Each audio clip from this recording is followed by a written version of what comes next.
Bonsoir à toutes et à tous. Bienvenue pour cette émission spéciale. On est en direct ce soir pour discuter de la situation internationale, de la flottille qui est malheureusement en train d'être interceptée depuis maintenant une petite heure.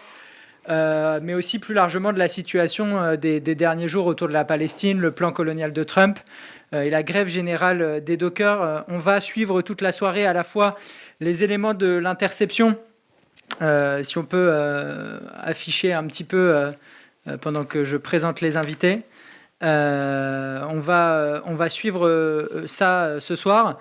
Et pour discuter ce soir, on est trois et on va revenir sur les différents éléments de la situation. D'abord, on a le grand plaisir d'accueillir pour la première fois Tommaso Luzzi, qui est militant de la section internationale de Révolution Permanente et qui revient depuis quelques jours de Gênes, où il est allé à la rencontre des dockers de Gênes. Bienvenue Tommaso.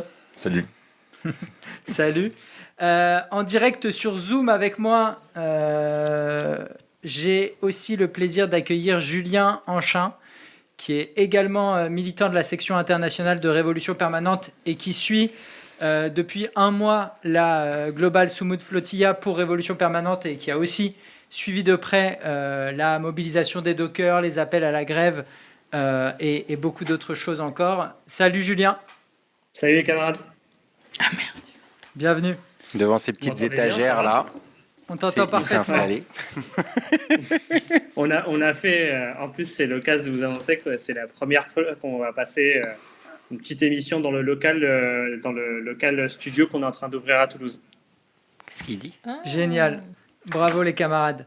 En plus évidemment de Julien et Tommaso, j'ai la chance d'accueillir Elsa Marcel, avocate et militante à Révolution Permanente. Bienvenue Elsa. Merci. Et évidemment, à ses côtés, Anas Kazib, le pilier de cette émission. Bienvenue Anas. Pilier de bar. Bonsoir Paul Morao. Bonsoir à toutes et à tous. On rigole, mais la réalité... C'est pas drôle. On vivre ces dernières heures et ces derniers jours parce qu'il y a une situation évidemment ultra tendue. On sait depuis hier que la flottille elle est arrivée dans la zone de danger, c'est-à-dire la zone à partir de laquelle on suspectait que Israël allait mener son interception.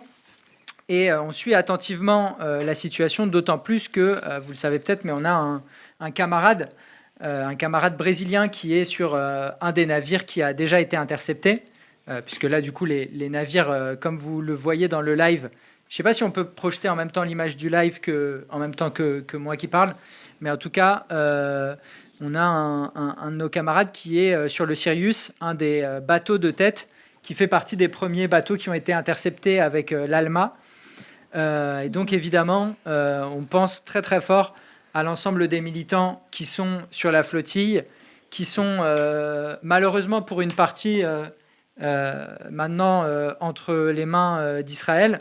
Et évidemment, tout ça dans une situation où l'État colonial est plutôt dans une situation entre guillemets de force, ou en tout cas est en train d'avancer avec le soutien des États-Unis, avec ce plan colonial qui a été annoncé lundi. Voilà, pour commencer peut-être, Julien, toi qui as un petit peu suivi le dispositif depuis le départ, qui fait aussi le pont avec les camarades qui suivent à l'international la flottille, parce que du coup on a plusieurs militants qui sont impliqués à la fois au Brésil et à la fois en Espagne. Est-ce que tu peux revenir un petit peu déjà, qu'est-ce qui est en train de se passer, à quoi il faut s'attendre pour les militants de la flottille dans les prochaines heures, mais aussi c'est quoi cette flottille et d'une certaine manière pourquoi c'est important. Et je pense que c'est important de le dire parce que dans le chat vous avez dû suivre, mais si aujourd'hui vous allumez la télé, c'est un monde parallèle quand même. La flottille, ça n'existe pas.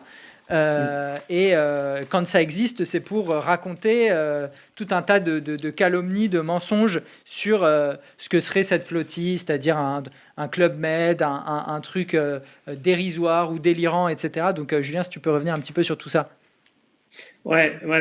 Déjà, comme tu l'as dit, il faut rappeler un peu c'était quoi cette flottille. C'est une flottille qui là, en tout cas, les bateaux qui ont été interceptés, c'est quasiment 400 personnes, enfin qui sont en train d'être interceptés, puisque l'interception est encore en cours.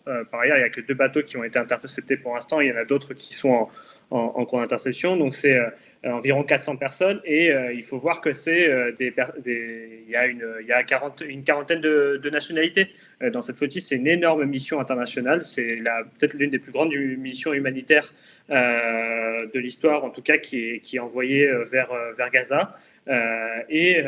Aussi très important à voir, c'est qu'il y a encore des bateaux qui sont en route en fait. Il n'y a pas que les bateaux là qui sont en train d'être interceptés, il y a des bateaux qui sont encore en route, etc. Et qui n'ont pas encore été quoi. Donc ça c'est la première chose, et il faut voir que l'objectif de cette flottille par rapport à la dernière, on a en souvenir peut-être la flottille de juin dernier avec Madeleine, où il y avait Greta Thunberg, Rima Hassan, qui sont par ailleurs aussi dans cette mission cette fois-ci. Cette fois, ce qui est important à voir, c'est que c'était donc une flottille beaucoup plus massive, avec un objectif, avec énormément de bateaux, avec des provisions, etc., qui ont été récupérés dans plusieurs points en fait dans la Méditerranée, en partant de Barcelone, en passant par la Tunisie, par la Grèce, par Chypre, etc., et qui était là, en fait, ce soir à 19h, à moins de 70 miles des côtes de Gaza, des côtes palestiniennes, donc vraiment très proche, en fait, des côtes palestiniennes, à quelques heures de route, en fait, et elles ont commencé à être interceptées autour de 19h, quand, en fait, les alarmes d'interception ont commencé à sonner dans les bateaux. Parce qu'il faut voir qu'il y a tout un protocole de sécurité qui est organisé, bien sûr, par la Global Summud, l'organisation qui est à l'initiative de tout ça. Et ils ont commencé à voir apparaître des bateaux, des bateaux israéliens qui étaient en train d'entourer la flottille. Alors, il faut savoir que la première chose qu'ils ont fait, ces bateaux israéliens, c'est qu'ils ont demandé à la flottille de s'arrêter, d'arrêter sa course, en gros, et d'accepter l'interception directe ou de repartir en arrière.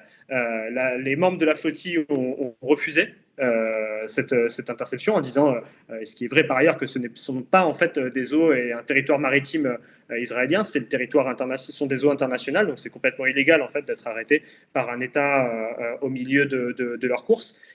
Et dans ce sens-là, ce qu'a commencé à faire en fait Israël, c'est avec son armée en gros, c'est une interception directe. Pour l'instant, ce qu'on sait, c'est qu'il y a 2 bateaux qui sont interceptés. C'est le Alma et le Sirius, qui sont 2 des principaux bateaux de la mission. Dans le Alma, il y avait une grosse partie de l'équipe de direction de l'opération Global Summud, parmi lesquels il y avait justement Greta Thunberg, etc., qui étaient dans le bateau. Dans le Sirius, il y avait notre camarade Bruno Gilga, du mouvement révolutionnaire des travailleurs au Brésil, comme tu l'as dit. Et là, de ce que j'ai vu juste avant de commencer l'émission, c'est que le Andara était en train d'être intercepté, qui est aussi un des principaux bateaux, quoi. Donc là, en gros, c'est une opération évidemment totalement illégale. C'est une attaque directe. Ça revient à une forme de séquestration en fait des membres de la flottille, qui peut prendre plusieurs heures parce que c'est une opération longue. En fait, il faut que tu arrêtes plein. Une chose, c'était d'arrêter un bateau avec le Madeleine. Tu interceptes un bateau. Bon, voilà, c'est pas hyper compliqué. Autre chose là, c'est d'intercepter de très nombreux bateaux, beaucoup de gens qui sont en train de voyager, quoi.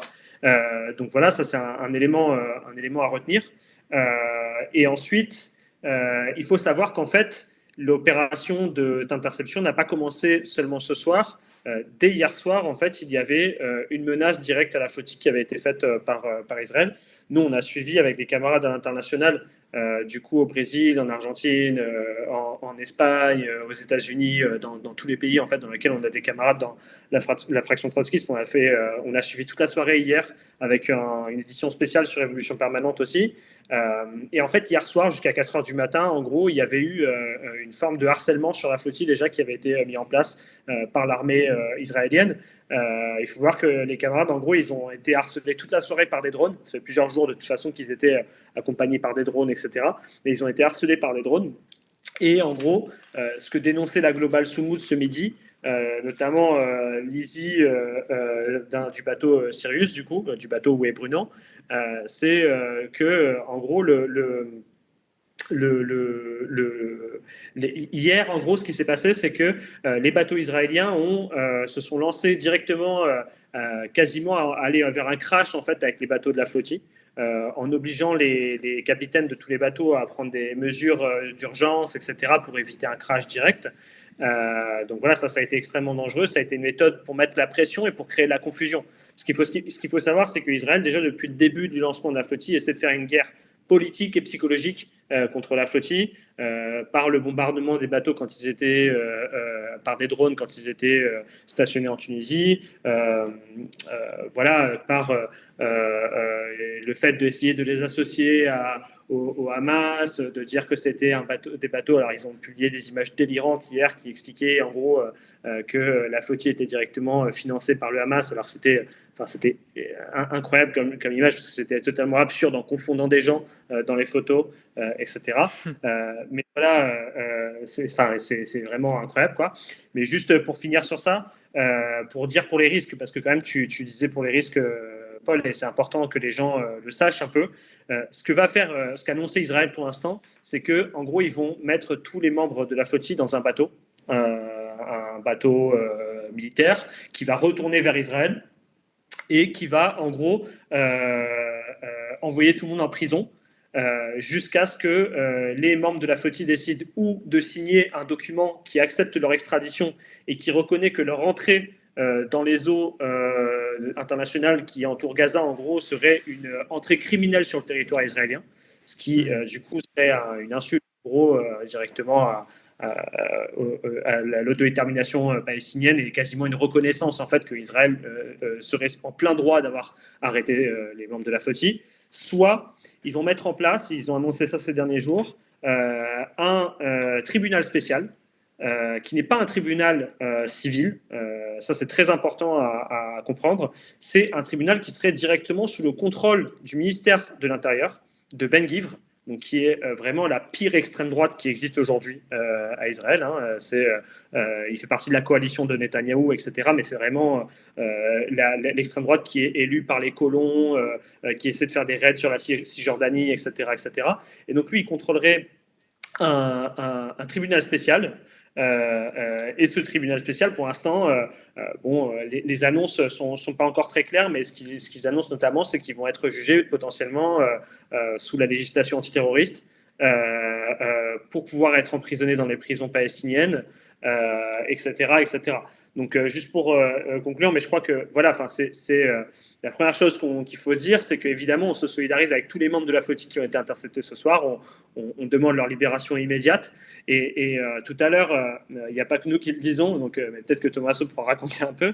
Il y a Francesca Albanese, qui est du coup l'une des rapporteuses à l'ONU, qui expliquait sur la question de la Palestine et des territoires occupés, qui expliquait dans une conférence de presse, du coup, elle a été invitée par la Global Sumud, qu'il fallait prendre exemple sur les conséquences qu'avait eu la flottille sur la situation actuelle en Italie. Et effectivement, je pense que c'est la ligne à avoir aussi, de voir qu'en fait la flottille, c'est un moyen pour une fin, et pas une fin en soi. C'est pas que les bateaux allaient arriver avec suffisamment d'aide humanitaire pour sauver tout le monde, mais plutôt que c'est une façon de démontrer non seulement la complicité totale des gouvernements de la région, mais aussi les gouvernements impérialistes dans le génocide en cours à Gaza, mais aussi le fait que la flottille est un point d'appui pour construire un véritable mouvement international de solidarité avec le peuple palestinien, comme l'ont montré récemment les dockers de Gênes, quoi. Et je crois qui ont empêché le docker de Gênes et le docker de Livourne, c'est-à-dire en gros la classe italienne. On va y revenir. Vas-y. Merci beaucoup, Julien. Non, mais peut-être Elsa, toi, tu as suivi aussi ces questions, et évidemment sur les questions de répression sur des arguments antiterroristes. On a aussi envie de t'entendre un peu sur c'est quoi les risques, c'est quoi les enjeux de ce point de vue-là, et puis plus largement sur ton regard un peu sur la flottille, ce que tu as suivi de cette action, etc. Ouais, non, mais je pense que Julien a déjà dit beaucoup de choses, mais effectivement, à mon avis, la flottille leur pose un problème parce que on a connu le Madlin, ensuite il y a eu le Handala, maintenant la Global Sumud Flotilla. Il faut savoir qu'il y en a quand même encore une deuxième derrière avec les Thousand Madlines pour Gaza qui sont partis il y a un peu moins longtemps, qui sont partis de Sicile, de Catane, en fait, il y a une semaine, quoi, autour du 26-27 septembre. Et que du coup, il y a encore des bateaux derrière, quoi, qui sont pas arrivés au point où est la Global Somoud, et que la répression, et en tout cas le discours qu'ils sont en train de développer dans le sens de ce que disait Julien, ça a aussi vocation à mettre un coup d'arrêt définitif à cette dynamique-là, qui quand même s'intensifie de plus en plus, parce que il y avait un bateau, il y a eu la marche pour Gaza, et en fait, il y a ce phénomène qui est quand même spectaculaire, et de ce point de vue, effectivement, ils ont préparé le terrain depuis le début, beaucoup plus que d'habitude, c'est-à-dire que la petite musique selon laquelle la Global Somoud, en fait les flottilles, même le Madlin, le Andala, étaient en fait complices du Hamas, etc. C'est quelque chose qui a existé, mais je pense que là, ça s'est intensifié vraiment, en fait, dès le début, dès le 31 août, c'était ça qui est le discours qui était diffusé, le fait de l'appeler la Hamas Somoud, etc. Enfin, je veux dire, de manière à préparer le terrain. À ce qu'il y ait différents scénarios. Là, on parle d'arrêt. Enfin, il y avait des moments où la question se posait de savoir s'il y a des bateaux qui allaient être coulés en fait par Israël, s'il allait y avoir des morts. Enfin, je veux dire, c'était une question qui se posait de manière assez ouverte. Ils sont pas en train de faire ce choix-là pour l'instant à l'égard des bateaux qui sont en train d'être interceptés, mais je pense qu'il faut quand même être très très vigilant sur ce point parce que on se rappelle des expériences. Enfin, je veux dire, ça est déjà arrivé en fait que des missions humanitaires et des militants qui participent à des missions humanitaires meurent. Et l'autre chose, effectivement, c'est ce que disait Julien, c'est que l'idée de simplement les incarcérer dans une prison et de en fait, faire en sorte qu'ils soient expulsés plus ou moins rapidement, en tout cas en moins d'une semaine à peu près pour la plupart, ce truc-là, ils veulent y mettre un terme. Il y a effectivement l'alternative telle qu'il la présente, c'est-à-dire soit de signer une déclaration de reconnaissance en fait, de l'État d'Israël et qui permettrait une expulsion plus rapide, soit effectivement d'être jugé par un tribunal militaire sous la direction de Ben Gvir dans les prisons et d'être transféré dans d'autres types de prisons, des prisons de haute sécurité qui sont effectivement réservées aux terroristes, entre guillemets, et aux prisonniers palestiniens et avec des conditions de détention beaucoup plus dures. Donc je pense que ça veut dire plus d'isolement, des conditions beaucoup plus difficiles, même si c'était déjà difficile, et puis potentiellement une détention prolongée. Enfin, c'est ce qu'ils sont en train de laisser entendre que ce type de prison, notamment à Damon, ce serait une détention prolongée. Je ne sais pas pour qui, ni pour combien de temps. Je ne sais pas s'ils vont traiter tout le monde de la même manière, parce que ça fait partie aussi, à mon avis, de leur stratégie de voir comment ils vont les diviser, comment ils ne vont pas traiter toutes les nationalités de la même façon, comment est-ce que les personnes peut-être les plus connues, les plus exposées pourront rentrer chez elles, comment ils vont en laisser d'autres derrière. Et c'est déjà quelque chose qui s'était passé au moment du Andala. Enfin, on se rappelle de la manière dont Chris Smalls avait été tabassé par les soldats israéliens, la manière dont un militant aussi, il me semble qu'il était tunisien, était resté très longtemps enfermé, et je pense que c'est ça qui va se jouer, et qu'en fait c'est une guerre de longue haleine, qu'effectivement l'interception va être longue, mais il n'y a pas que l'interception, il y a toute la suite, il y a comment ils vont être détenus, comment ils vont être libérés, et puis il y a d'autres bateaux qui arrivent derrière, et en fait le rapport de force qu'on va être en mesure d'imposer depuis là où on milite, va aussi déterminer la manière dont ils vont les libérer plus ou moins vite, comment ils vont les traiter, de comment ils vont traiter les autres bateaux qui continuent d'arriver. Tout ça dans le contexte international qu'on va évidemment discuter plus tard, mais le débat sur le plan Trump, etc. quoi.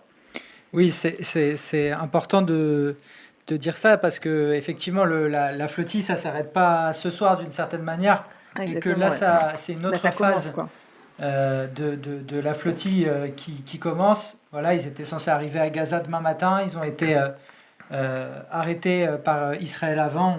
On s'y attendait.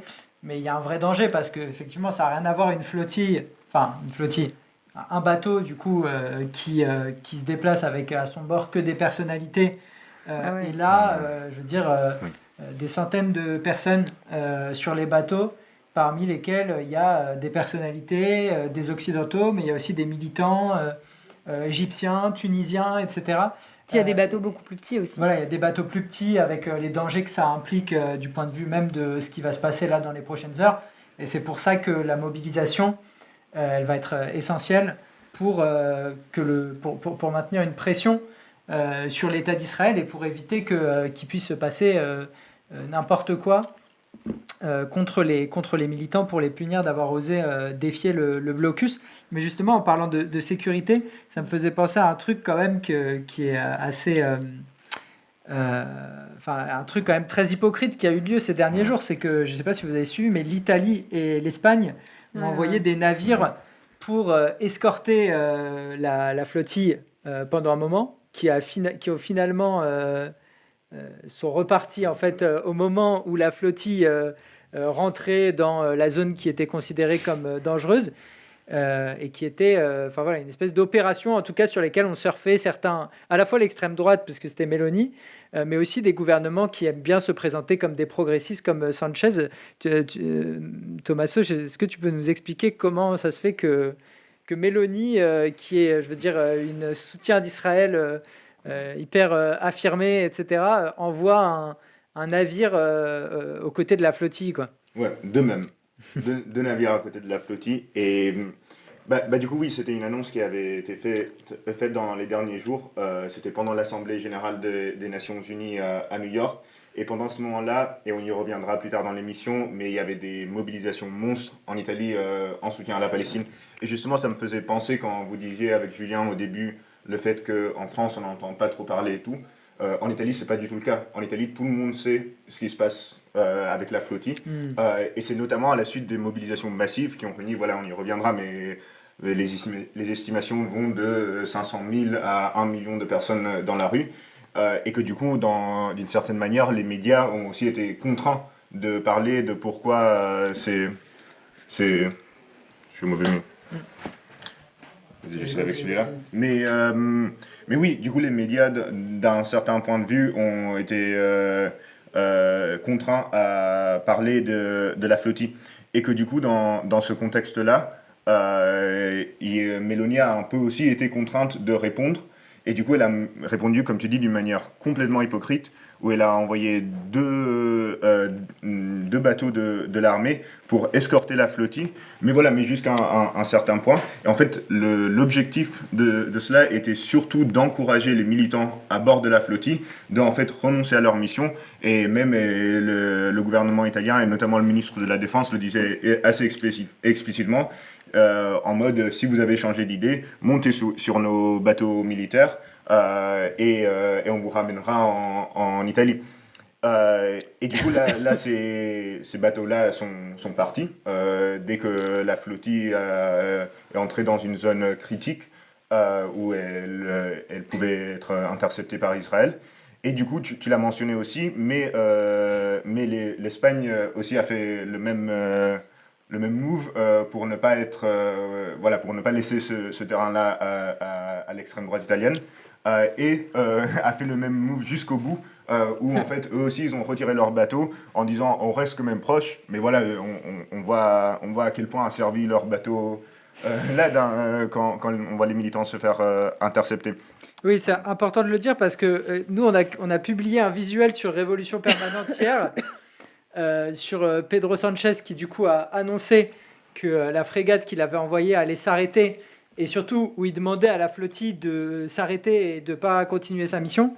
Et les gens nous disaient mais je pense que vous avez dû vous tromper, vous avez dû faire une erreur, je ne trouve pas cette information dans la presse, est-ce que vous êtes sûr, parce qu'il y avait...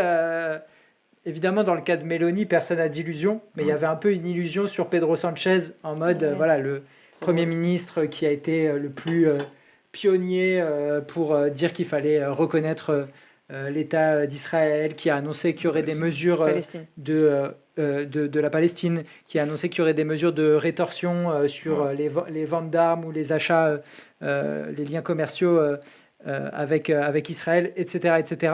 En réalité, on voit que sur le fond, c'est quand même des choses très, très partielles et très limitées, et qui s'arrêtent. Et au moment où ça devient chaud, c'est sur nos mobilisations et sur ce qui se passe par en bas qu'on peut compter pour mettre la pression jusqu'au bout, quoi. Donc ça va être une question importante, et on y reviendra aussi sur la question du plan de Trump. Mais en tout cas, voilà, cette flottille, c'est sûr qu'elle a été un facteur important ces dernières semaines dans le mouvement de solidarité pour la Palestine. Ça a été un peu le fil conducteur depuis la rentrée du mouvement de solidarité internationale. Anas, toi, tu as suivi aussi un petit peu. Voilà, quel regard tu portes sur la mission et même un peu sur la suite, quoi. Qu'est-ce qu'on fait? Tu étais mobilisé il y a quelques jours en soutien à la flottille à Bastille. Voilà. Quel regard je porte sur tout ça? Déjà, moi, je pense que par rapport aux annonces que faisait Julien, notamment, ça correspond aussi au plan de Donald Trump, quoi. Enfin, un nouveau tournant qui est en train de prendre notamment l'État d'Israël, profitant du plan de Donald Trump et du fait qu'il soit validé par bon nombre de pétromonarchies, de pays, etc. Notamment l'Espagne, je crois, qui est qui est favorable à ce que le plan de Donald Trump, c'est-à-dire le fait de se partager, le partage de la terre palestinienne. Faut se poser juste à un moment donné une réflexion. Enfin, après, on en parlera plus profondément, les camarades donneront plus les détails. Mais je veux dire, penser que Donald Trump pouvait faire un plan qui soit un plan d'autodétermination du peuple palestinien contre les intérêts de l'État d'Israël, c'est comme, je sais pas moi, penser que Emmanuel Macron demain fera des réformes pour le bien des travailleurs contre l'intérêt de la bourgeoisie et du patronat. Je veux dire, enfin, on peut pas s'attendre une seule seconde à ce que Trump sorte de son chapeau autre chose qu'un plan qui vise à garantir les intérêts d'Israël. Et donc on voit qu'ils profitent aussi peut-être de ça dans la manière dont ils veulent aussi réprimer la flottille. Peut-être que le plan aussi il a été annoncé très vite avec l'accélération, l'arrivée de la flottille, et ce qui fait qu'il fallait absolument avoir quelque chose à se mettre sous la dent pour justifier derrière les choses. En gros, de dire ça y est, c'est fini, on arrête de parler de la Palestine. Benoît Saint-Martin de Renaissance disait si on a reconnu la Palestine, c'est pour ne pas importer le conflit ici. Bon, le mec, c'est. Je pense que c'est un échec. Tranquille, en fait. Voilà, je pense que c'est un échec. Lui, il a reconnu pour comme ça. Voilà, on reconnaît la Palestine, mais vous en parlez plus jamais maintenant. Laissez là où elle est. Donc la réalité, c'est que je pense que c'est assez important. Il y a quelque chose qui se passe à l'échelle internationale. On le voit depuis 2 ans de génocide, que évidemment il y a énormément de choses ultra progressistes et d'avancées importantes. Mais je pense que nous, on parle d'ici depuis la France, et je pense qu'en France, on n'est clairement pas à la hauteur de la situation. Enfin, je veux dire, moi, j'étais à Bastille. Il y avait 400 personnes, quoi. Je veux dire, C'était vendredi dernier. C'était vendredi dernier. Il n'y a pas grand monde. Il n'y a pas grand monde. La mobilisation la plus importante ici en France en soutien au peuple palestinien, c'était fin octobre 2023, où il y avait 100 000 personnes. C'est lors de la première manifestation qui a été autorisée après la vague de rassemblements non autorisés. La première, elle a fait 100 000, mais jamais plus il y a eu autant. Il n'y a jamais eu autant de mobilisation des différents rassemblements. C'est souvent des rassemblements d'ailleurs très statiques, place de la République, où c'est des prises de parole, etc. Parfois, en fonction de l'événement, la place, elle va être plus remplie que d'autres. Par exemple, au moment du retour de Rima, etc., de la flottille, il y a eu... Là, c'était énorme. C'était le monde était énorme, on n'arrivait pas à sortir du métro. Il y avait, lors de l'attaque de Rafah, c'était vers boulevard Malesherbes, où c'était plein aussi à ce moment-là. Je veux dire, on a connu par moments des phénomènes de pic, mais je veux dire, globalement, en France, et même les organisations syndicales, on voit ce qui se passe en Italie. Enfin, je veux dire, elles ne font rien, quoi. Elles font rien pour lutter. Et moi, je pense qu'on a une arme, parce qu'en vérité, pour moi, la flottille, je vais provoquer, mais ça devrait même pas exister, la flottille, en vrai. La flottille, c'est aussi un truc ça donne de l'espoir, mais ça donne de l'espoir aussi contre et une forme de désespoir aussi. C'est quand en fait on ne met pas les comment dire les armes réelles à disposition, que derrière, on essaye de faire des choses. C'est comme aller bloquer le dépôt de bus à 5 ou à 10 devant, et il y a 100% des chauffeurs de bus qui sont en train de travailler. Je veux dire, c'est les mêmes choses. Parfois, oui, c'est symbolique. Oui, on peut avoir de la fierté de camarades qui se disent il faut bloquer le dépôt de bus, mais on voit que c'est aussi dans un cadre où, en fait, je sais plus, je crois que c'était toi qui parlais ou peut-être Julien qui disait la question humanitaire, en fait, elle peut pas résoudre la famine qu'il y a dans la bande de Gaza, et elle peut pas arrêter le génocide non plus. Maintenant, sur quoi on doit mettre notre effort et notre énergie, c'est qu'est-ce qui est capable d'arrêter le génocide, et qu'est-ce qui est capable de mettre fin à ce qui est en train de se passer, et qu'est-ce qui est capable de remettre de la force dans la région pour lutter contre les plans de l'État d'Israël. Parce que moi, je pense que les Italiens, c'est avec la flottille qui a donné de l'espoir, je pense que les Italiens, les dockers de Gênes, etc., et les personnes dans l'éducation nationale, dans la culture, enfin toutes celles et ceux qui ont fait grève, qui se sont mobilisés, eux, ils nous montrent un exemple. Et moi, je pense si on frappait tous les alliés de l'État d'Israël, si on frappait la France, l'Angleterre, les États-Unis, etc., les frapper par des grèves massives, des grèves générales dans lesquelles, en fait, tous, ils auraient à payer. Vous êtes tous pour le plan de Donald Trump, ben, vous avez tous morflé. Vous avez tous morflé vos races bien comme il faut. Il n'y a plus une thune qui va rentrer dans ces putains de pays. C'est ça le message qu'on devrait transmettre. Parce que oui, qu'est-ce que vont faire des flottilles, des bateaux face à une des armées les plus puissantes? C'est elle-même qui donne les renseignements. C'est les logiciels israéliens qui donnent les renseignements sur l'immigration américaine. C'est Israël qui dit à Donald Trump quand il y a des gens qui traversent la frontière entre le Mexique et les États-Unis. Et donc, tu vas faire quoi avec des bateaux? Donc, en fait, oui, ces gens-là, ils sont courageux. C'est hyper fort ce qu'ils sont en train de faire. Ils nous montrent qu'il faut avoir... Moi, c'est ça que je retiens de la flottille. C'est même pas c'est pas grave, les camarades. Enfin, je veux dire, s'ils nous entendent, si un jour ils regardent cette vidéo, voilà, c'est pas grave. Je veux dire, c'est pas grave. Si vous n'avez pas accosté sur la plage de Gaza, c'est pas grave. Il n'y a personne qui vous en veut. Il n'y a rien du tout. Vous donnez déjà beaucoup de force, beaucoup d'énergie. Mais il faut, pour moi, prendre cette force-là qu'ils ont pour faire en sorte qu'est-ce que nous on fait. Et j'envoie aussi un message à l'ensemble des peuples du monde arabe. C'est anormal ce qui est en train de se passer. Je veux dire, les acheminements de camions-citernes qui permettent à l'État d'Israël de mettre de l'essence, du pétrole dans ses tanks et dans tout son système militaire, ils traversent l'Arabie Saoudite. C'est l'Arabie Saoudite qui continue à livrer je veux dire, il n'y a pas de travailleurs de la pétrochimie. Je sais pas, il n'y a pas des travailleurs d'Aramco, il n'y a pas des gens qui peuvent à un moment donné décider de s'affronter au royaume saoudien. C'est à un moment donné, il y a aussi de ça. Ben justement, on va parler un petit peu d'une des actions les plus importantes qui a accompagné la flottille, parce que déjà, en fait, au début septembre, au moment du départ de la flottille, il y avait eu cet appel des dockers de Gênes, qui était un appel à protéger la flottille, à tout bloquer si jamais la flottille était attaquée. Mais je veux dire, entre-temps, il s'est passé quelque chose d'impressionnant, c'est qu'ils l'ont vraiment fait d'une certaine manière. Il y a eu une mobilisation massive le 22 septembre dernier, et surtout, non seulement une mobilisation massive, mais une mobilisation imposée par la base, qui est quelque chose d'assez impressionnant. Et justement, Tommaso, toi, tu étais à Gênes, du coup, la semaine dernière. Tu as participé au congrès organisé par les dockers, tu as participé aux mobilisations qu'il y avait toute la semaine en Italie la semaine dernière. Est-ce que tu peux revenir un petit peu sur cette grève, sur cette mobilisation? Qui ça a mobilisé? D'où ça vient? Pourquoi? Comment? Enfin voilà, d'où vient cette mobilisation massive, quoi?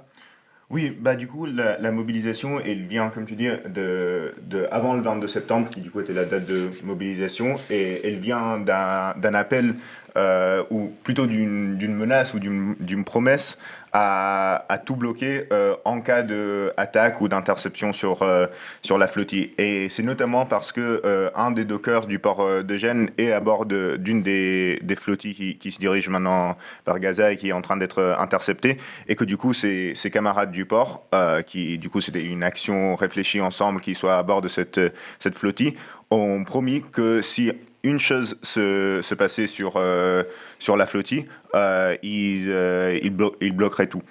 Et du coup, ils ont pas attendu en réalité que la flottille soit arrêtée, parce que le 22 septembre, ce syndicat, qui du coup, il faut aussi le dire, c'est un syndicat assez petit en Italie, ce n'est pas une grosse confédération, mais c'est l'USB, du coup, l'Union syndicale de base, a appelé à une date de mobilisation et de grève.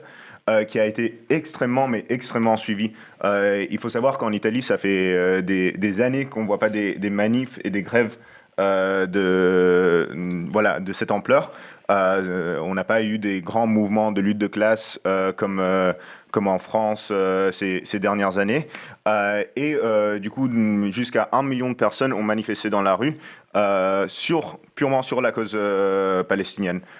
Et en demandant du coup l'arrêt du génocide, la protection de la flottille bien sûr, mais y compris des questions beaucoup plus larges sur la militarisation, sur le plan de von der Leyen, sur le réarmement européen, etc., etc. Et du coup, il y a eu des grèves massives dans les transports. 90% des transports publics étaient bloqués, des grèves massives dans l'éducation. Évidemment, les ports ont répondu présent en bloquant plusieurs navires et en faisant grève massivement. Et aussi dans la jeunesse avec des universités bloquées, des lycées bloqués. Et d'ailleurs, je suis en train de voir là que même ce soir, du coup, à la suite de l'attaque de la flottille, les universités, les lycées commencent à se remobiliser. Il y a des rassemblements monstres qui sont organisés partout. Ils sont en train d'envahir des gares, etc., etc. Voilà, quelques minutes après l'interception de la flottille. Et pour moi, le truc particulièrement intéressant, même pour rebondir sur ce que Anas disait, sur le fait que les syndicats se mobilisent peu sur cette question en France, c'est que, comme je disais, il n'y a pas eu de mobilisation comme ça dans le mouvement ouvrier italien depuis des années. Et du coup, il y a eu plusieurs échecs de mobiliser par la grève.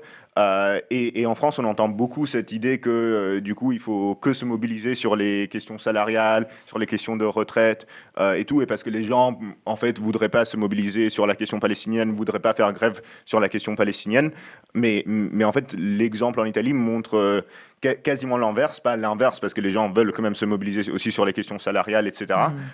Mais ça montre aussi comment le mouvement ouvrier, quand il y a une direction claire, quand il y a des actions qui fonctionnent, qui bloquent littéralement des bateaux qui vont livrer des armes à Israël, en fait, les gens se mobilisent derrière. Et il y a plein de gens qui ont fait grève pour la première fois, le 22 septembre. Et je finirai juste sur un point que du coup, le 22 septembre a mis une pression énorme, parce que c'était appelé par un petit syndicat à une grosse confédération, la confédération majoritaire en Italie, la CGIL, qui du coup jusqu'à présent avait pas appelé pour des vraies dates ou avait pas milité pour des vraies dates de grève pour la Palestine. Et là, voilà, à cause ou grâce à cette journée de mobilisation et de grève, la CGIL a dû rejoindre l'appel qui est formulé maintenant pour une grève générale le 3 octobre, du coup vendredi. Parce qu'ils avaient peur en fait de perdre un tas de leurs militants syndicaux, de leurs syndiqués, de leurs cotisants, parce qu'y compris dans les 500 000 à 1 million de personnes qui étaient dans la rue le 22 septembre, il y avait sans doute des dizaines de milliers qui sont syndiqués à la TGL, et il y a même des articles dans la presse qui disaient comme quoi il y en avait certains qui étaient en train de rendre leur carte parce qu'ils voyaient que leur syndicat ne faisait rien sur la question palestinienne. C'est ultra intéressant, et après on pourra revenir aussi sur cette réunion de Docker à laquelle vous avez assisté. Mais moi, cette journée, ça m'a fait penser à quelque chose. C'est que en vrai, nous, ça fait 2 ans, évidemment, avec Révolution Permanente, on est marxiste, donc on est convaincu que c'est la classe ouvrière qui a la capacité d'imposer le rapport de force maximal, à la fois pour arracher des revendications, arrêter des massacres et des guerres, mais aussi renverser le capitalisme. Mais en même temps, bah oui, au bout de 2 ans à dire il faudrait une grève générale pour la Palestine, on pouvait avoir l'impression que c'était un peu de la propagande ou une incantation. Et je me rappelle, il y a, je sais plus quand, mais à un moment, Anas, tu disais beaucoup ce truc, quoi, que imaginez 24 heures de grève pour la Palestine, tous les secteurs qu'on pourrait mobiliser, etc. Et j'ai l'impression que l'Italie, ça montre que c'est pas un délire de gauchiste ou de marxiste, mais que en fait, l'anti-impérialisme, le sentiment de refus du génocide, etc., ça peut être un moteur énorme de la lutte de classe. Et Anna, je voulais savoir un petit peu justement comment tu avais ressenti cette journée de mobilisation, et aussi, enfin voilà, qu'est-ce que ça dit dans les bases syndicales, dans le mouvement ouvrier. Je sais qu'à la RATP, il y a plein de secteurs pro-Palestine, etc. Enfin, c'est quoi un petit peu ton regard ? Déjà, pour dire, enfin, en Italie, qu'il y ait du monde, etc., et que ça fasse écho, c'est très bien. Ça ne veut pas dire que s'il n'y avait pas autant de monde escompté qu'il ne faut pas le faire. Parce que le rôle aussi d'une organisation syndicale, c'est aussi de peser pour orienter les choses. C'est aussi Montrer la voie. convaincre, c'est de montrer la voie. C'est pas juste d'être un thermomètre sous l'aisselle des travailleuses et des travailleurs et suivre simplement ce qu'ils veulent. C'est aussi montrer le chemin des luttes progressistes. Et c'est aussi armer idéologiquement une large partie de la classe ouvrière quand demain, face à des défis qui vont être des défis plus nationaux sur la question de la remilitarisation, de la guerre, etc., comment déjà tu as certaines écoles de guerre comme celle de la lutte anti-impérialiste et de l'autodétermination pour le peuple palestinien. Donc moi déjà je le vois de cette manière-là. La nécessité de la grève générale, c'est comment tu batailles, parce que oui, il y a des gens aussi qui sont à milieu de ça, ils sont abrutis par le travail, par les bouchons, par la fatigue, par les enfants, etc. Ils ont mille et une choses. Je veux dire, faut voir, pardon, le quotidien d'un travailleur lambda, quoi, qui doit galérer à habiller ses enfants le matin, à courir à droite et à gauche à l'école, se taper les bouchons, aller faire 8-9 heures de travail, rentrer le soir éreinté à 18h30, 19h, enchaîné dehors. Je veux dire, il y a des gens, très sincèrement, mais ils disent, mais moi, je n'ai même pas le temps de me poser 5 minutes, même pour voir c'est quoi l'actualité. Donc, en vrai, les luttes, elles doivent servir aussi à ça, à éveiller, éduquer, proposer une alternative différente à la barbarie du système. Aujourd'hui, c'est la Palestine et c'est le peuple palestinien qui est la pointe avancée de la barbarie de ce système-là. Mais je pense que les gens, ils voient, ils sont craintifs vis-à-vis de l'avenir, vis-à-vis de ce qui est en train de se passer. Donc, moi, en tout cas, je félicite les camarades italiens sur ce qu'ils ont fait, également les Espagnols sur la Vuelta, etc., où c'est hyper fort ce qui a pu se passer autour d'Espagne, etc. Je pense qu'il y a une pression internationale, elle est moins claire en France. Malheureusement, je ne saurais pas dire pourquoi on n'arrive pas. J'ai une petite idée quand même sur le fait que la répression au départ a joué beaucoup, mais je pense qu'aujourd'hui c'est pas uniquement la répression qui empêche ces mobilisations. Il faut qu'il y ait un cap clair, sans reprendre des termes de Raphaël Glucksmann, excusez-moi, mais je pense qu'il faut un cap clair sur ce qu'on fait, ce qu'on propose, et que oui, les organisations syndicales, elles ne veulent pas appeler à ça. Je pense que tu l'as dit, oui, il y a la vidéo magnifique de notre camarade Farid, qui est syndicaliste chez Solidaire RATP, qui nous avait fait l'honneur de prendre la parole dans l'Assemblée ouverte et qui a été ultra ému. Il n'était pas ému sur Macron démission, il était ému sur la question de la Palestine. Donc vous voyez, quand on cherche un peu les travailleurs, finalement, la question palestinienne, ils n'en sont pas désintéressés. Après, oui, peut-être que tu vas pas avoir 100% des conducteurs de métro. Peut-être que tu vas pas avoir les corps assez classiques, etc., qui ont l'habitude de se mobiliser. Mais moi, je peux vous assurer qu'il y a une flopée de monde, d'accord, qui sont ultra solidaires avec le peuple palestinien. Ça peut aller jusqu'à, je sais pas moi, des métiers architectes, des gens dans le bâtiment, dans le génie civil, dans la logistique, dans ce que tu veux, qui, je vous assure, si demain il y a une grève sur la question palestinienne, ils y seront. Peut-être qu'ils feront jamais grève de leur vie sur rien de la... C'est malheureux à dire.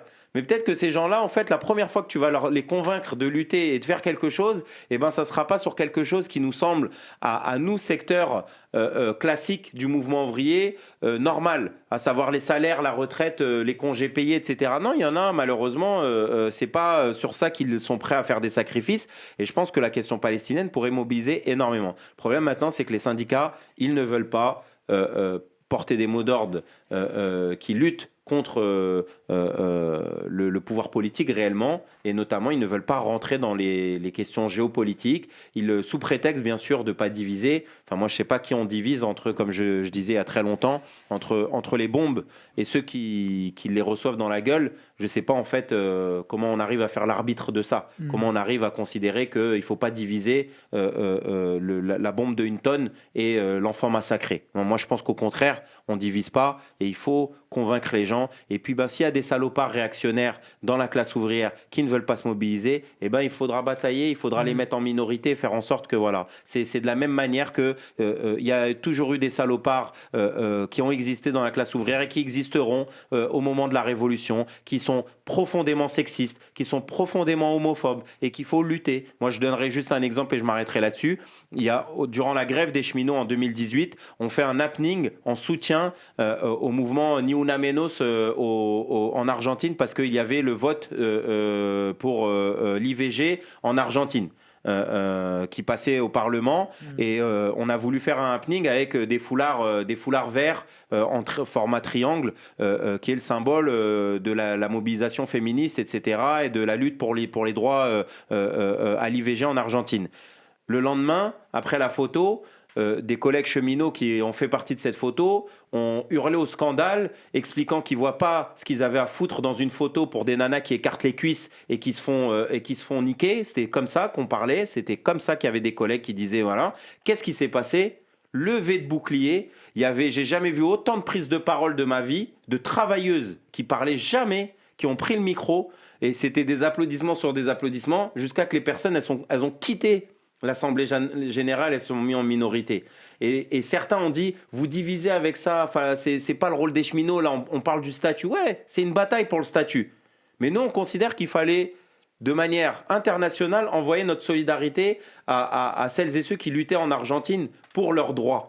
Et on a trouvé ça normal. Et malgré qu'il y avait des pressions centristes de gens qui disaient non, faut pas faire, là c'est le statut des cheminots, faut pas tout mélanger. C'est toujours ça, faut pas tout mélanger. Naël, faut pas tout mélanger.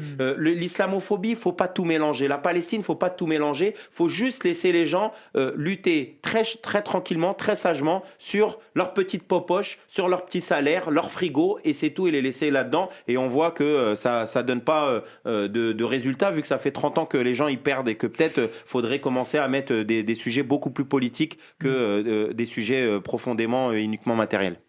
Ouais, c'est une question très, très, très importante parce qu'en fait, oui, les syndicats, y compris certains diront les syndicats, ils sont pour la Palestine un peu, mais en fait, c'est toujours la même chose, c'est-à-dire ils sont prêts à appeler à des journées de mobilisation le week-end, mais surtout sans grève. Je dis ça parce qu'il y a une journée il y a une mobilisation samedi à laquelle la CGT appelle, mais voilà, déconnecté totalement de la grève. Et surtout, la logique, c'est une interpellation permanente à Macron pour qu'il aide, je veux dire, par exemple, là, ces derniers jours, c'était vraiment ça, quoi. Le mot d'ordre, c'était, s'il vous plaît, il faudrait que Macron aide la flottille, etc., comme si c'était une perspective qui ouvrait quoi que ce soit comme possibilité. Un micro-truc sur ce que tu dis, il faut savoir que ces appels-là, que ce soit la CGT solidaire ou autre, ne dépassent pas le bureau confédéral. C'est un appel, c'est pour le site internet, c'est pas pour les militants.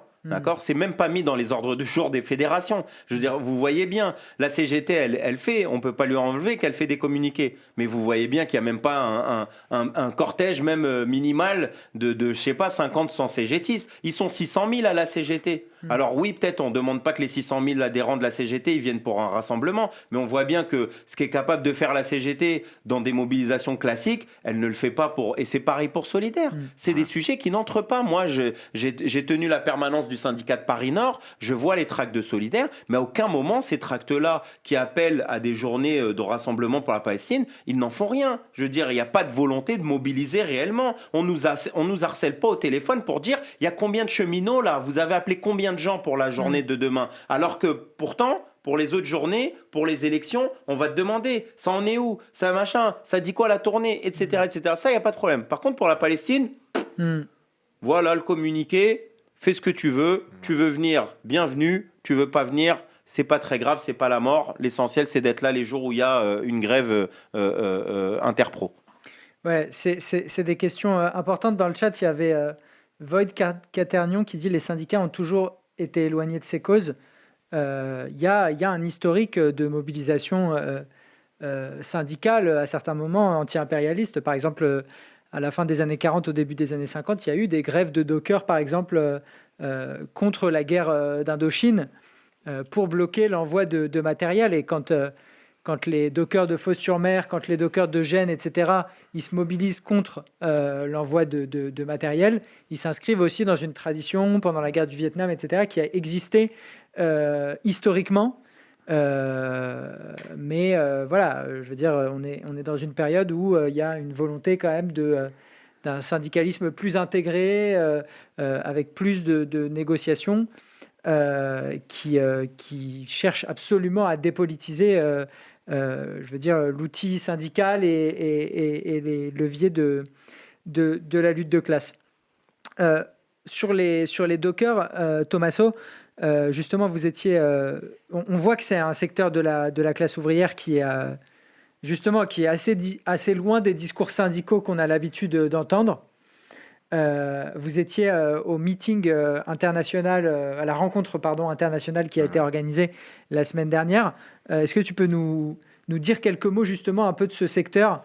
Tu nous disais du coup qu'il y avait un des dockers qui était sur une des flottilles. Moi, ça, je n'avais même pas compris ce truc-là. Mais il y a quelqu'un de la CGT qui est sur une des flottilles, mais ils n'ont pas appelé. Ils n'ont pas appelé à la grève générale. Apparemment, ils sont pas aussi solidaires. Mais est-ce que tu peux nous dire un peu plus sur ce secteur, je sais pas. Par exemple, en France, on a l'habitude des mobilisations de dockers, parfois des actions un peu héroïques. Il y en a même eu pour la Palestine il y a quelques mois. Mais souvent, c'est vachement dans leur coin. On n'en entend pas trop parler. Il n'y a même pas parfois de communiqué, juste on apprend là. Et là, on a l'impression que c'est une action hyper hégémonique, on va dire. C'est-à-dire ils ont mobilisé tous les secteurs autour d'eux. Il y a eu des blocages avec... voilà, si tu peux revenir un peu sur ce secteur et la façon dont ils luttent, qui est assez particulière, quoi. Oui et non. Du coup, oui, ce week-end, on était avec 2 autres camarades de Révolution Permanente à Gênes, où il y avait spécifiquement une rencontre internationale des dockers de la Méditerranée. Et que du coup, il y avait des délégations de partout, de Fos-sur-Mer, t'en parlais, mais aussi de la Catalogne, du Pays Basque, Grèce, Chypre, etc., etc. Il y avait aussi des dockers qui auraient voulu être là, de la Turquie ou d'ailleurs, mais qui n'ont pas pu à cause de restrictions sur les visas. Et du coup, en fait, il y a eu une volonté de partir de ce qui avait été fait le 22 et un peu de l'exemple que montrent les dockers italiens, et de dire, en fait, si on se coordonne, si nous, on fait tous grève, si on bloque les navires israéliens, etc., qui partent de nos ports en Méditerranée, en fait, on peut concrètement arrêter l'envoi d'armes à Israël. Et du coup, on ressentait au cours des 2 jours, et ils sont sortis de ces 2 jours avec un communiqué commun qui, du coup, appelle à une date de mobilisation qui va être annoncée prochainement, coordonnée partout dans la Méditerranée, et de tout arrêter, de tout bloquer. Et voilà, et que du coup, on voyait toutes ces délégations qui, un peu sur l'exemple de ce que faisaient les dockers de Gênes, on dit, nous aussi, il faut qu'on participe sur nos ports, etc., etc. Et juste pour revenir sur, du coup, le truc que tu disais du fait que ça ressemble beaucoup plus largement et tout, moi, ce qui m'a un peu surpris, ou au moins, voilà, c'était que le dernier soir où on était là, il y avait une manif énorme qui avait été appelée dans la ville de Gênes. Il y avait 50 000 personnes dans la rue. Pour une ville comme Gênes, ça veut dire qu'il y avait une personne sur 20, enfants compris, qui était dans la rue ce soir-là.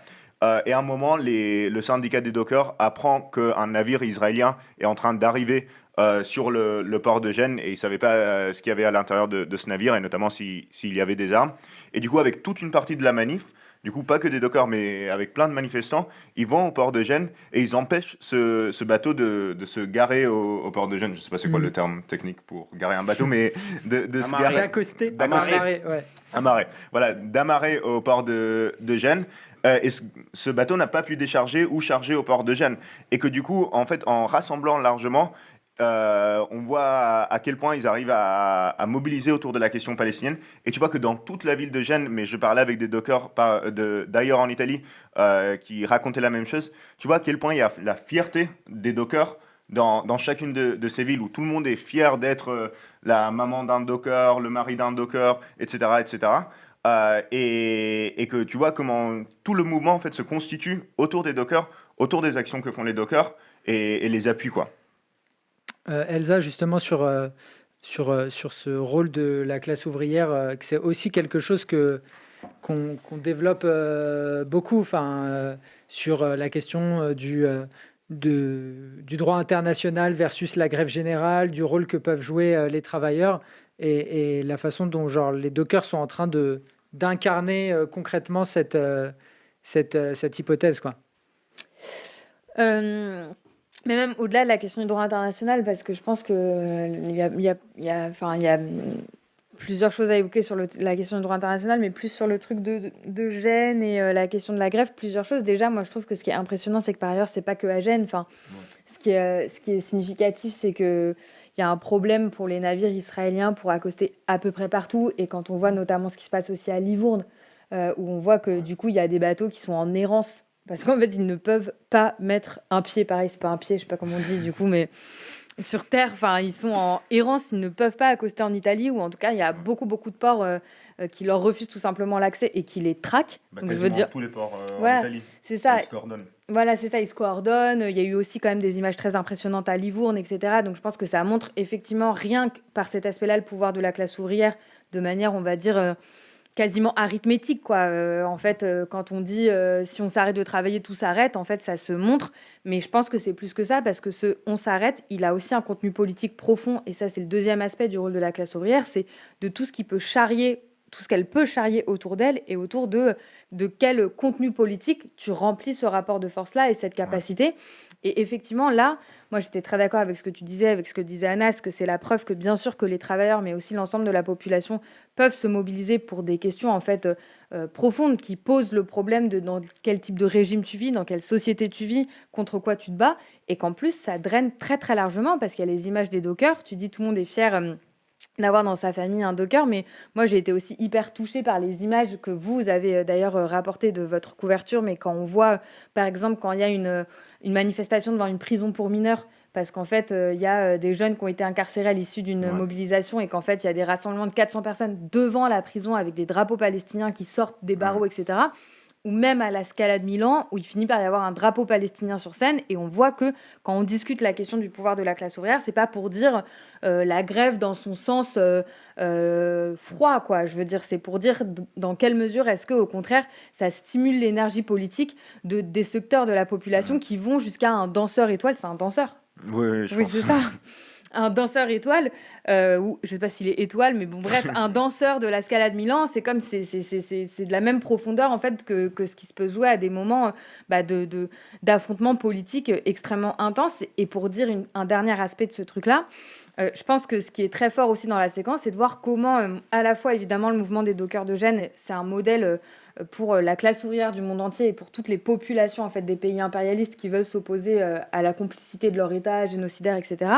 Mais inversement, comment le slogan Bloquons tout a aussi été repris à leur compte par les dockers eux-mêmes, où on voyait à des moments où en fait les banderoles de tête, etc., ça reprenait Bloquons tout, parce que même si effectivement en France, il n'y a pas eu de mouvement internationaliste à la hauteur en fait de ce qui s'exprime aujourd'hui en Italie, on voit que la question palestinienne, elle politise très très très profondément. Moi, je pense qu'effectivement, la répression n'explique pas tout, mais que la répression est une des coordonnées significatives où je pense qu'en France, avec l'Allemagne et éventuellement les États-Unis, c'est les pays occidentaux où la répression a été la plus violente. Et malgré ça, on voit qu'il y a des générations de jeunes, de travailleurs, etc., qui seront plus jamais pareils après la question du génocide palestinien, où il y a un avant et un après.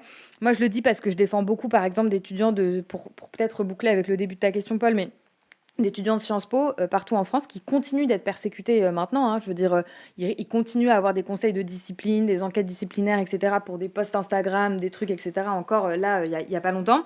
Et c'est des jeunes qui avaient été éduqués dans toute l'idéologie droit de l'homiste et onusienne et droit international, etc. Et c'est très intéressant de voir la crise que ça produit, parce que c'est des jeunes qui sont archi formés.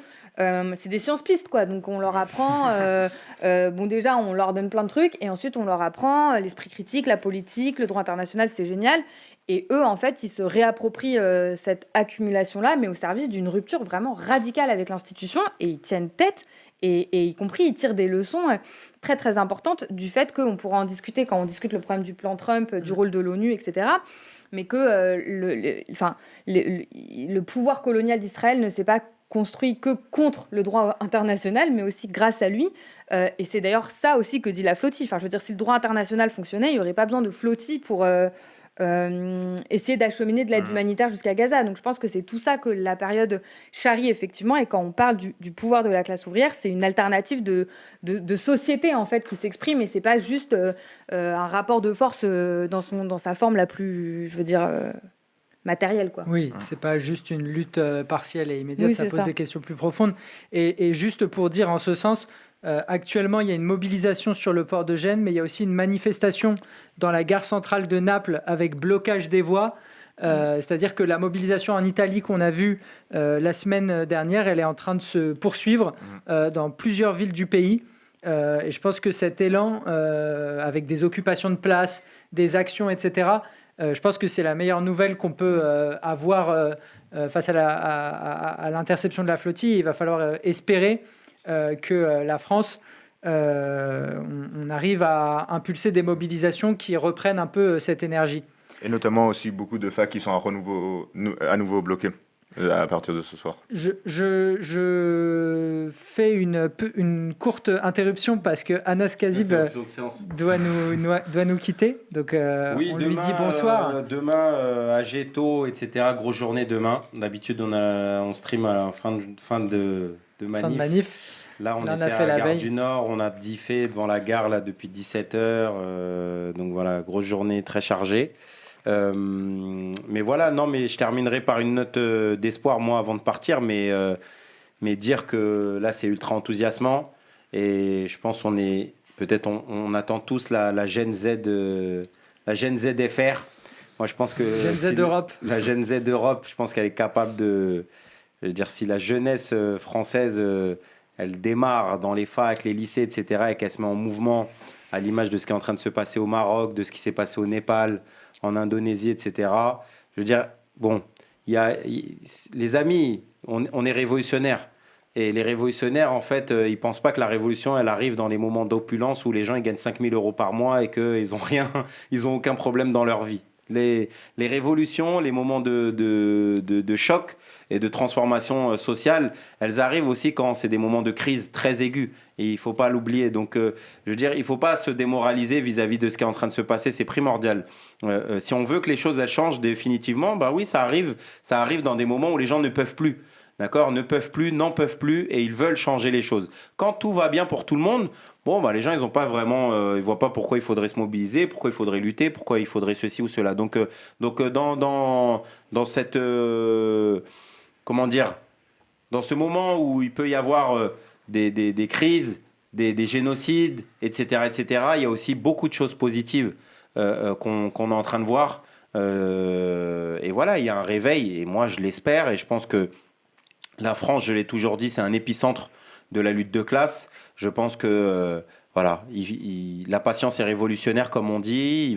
Il faut aussi beaucoup d'abnégation, de la détermination, beaucoup de courage. Moi, je félicite aussi les camarades qui permettent de montrer par leur travail ce qui s'est fait en Italie, parce qu'on n'est pas beaucoup à parler de ça. On est RP aussi un des seuls médias en France et médias indépendants qui parlent de la situation au Maroc, qui parlent de la situation à Madagascar. On a des camarades qui étaient à Mayotte, etc., etc. Moi, je pense qu'on joue notre rôle aussi, non pas uniquement comme médias révolutionnaires, mais comme organisation révolutionnaire pour éveiller aussi les consciences et montrer les exemples qui existent ailleurs. Je ne pense pas que le docker génois, il a un chromosome différent du chromosome de n'importe quel travailleur ici en France. Simplement, à un moment donné, il décide de mettre un pied devant l'autre et d'avancer et de construire quelque chose. Et je pense que voilà, on sait le faire et il faut le faire. Il faut avoir envie, il faut avoir la déterre. Il y a 1001 raisons pour lesquelles se mobiliser. Et peut-être l'une des plus importantes et qui en tout cas a des conséquences beaucoup plus fortes pour l'avenir, c'est la question du génocide du peuple palestinien. Parce que si on continue à accepter ce qui est en train de se passer,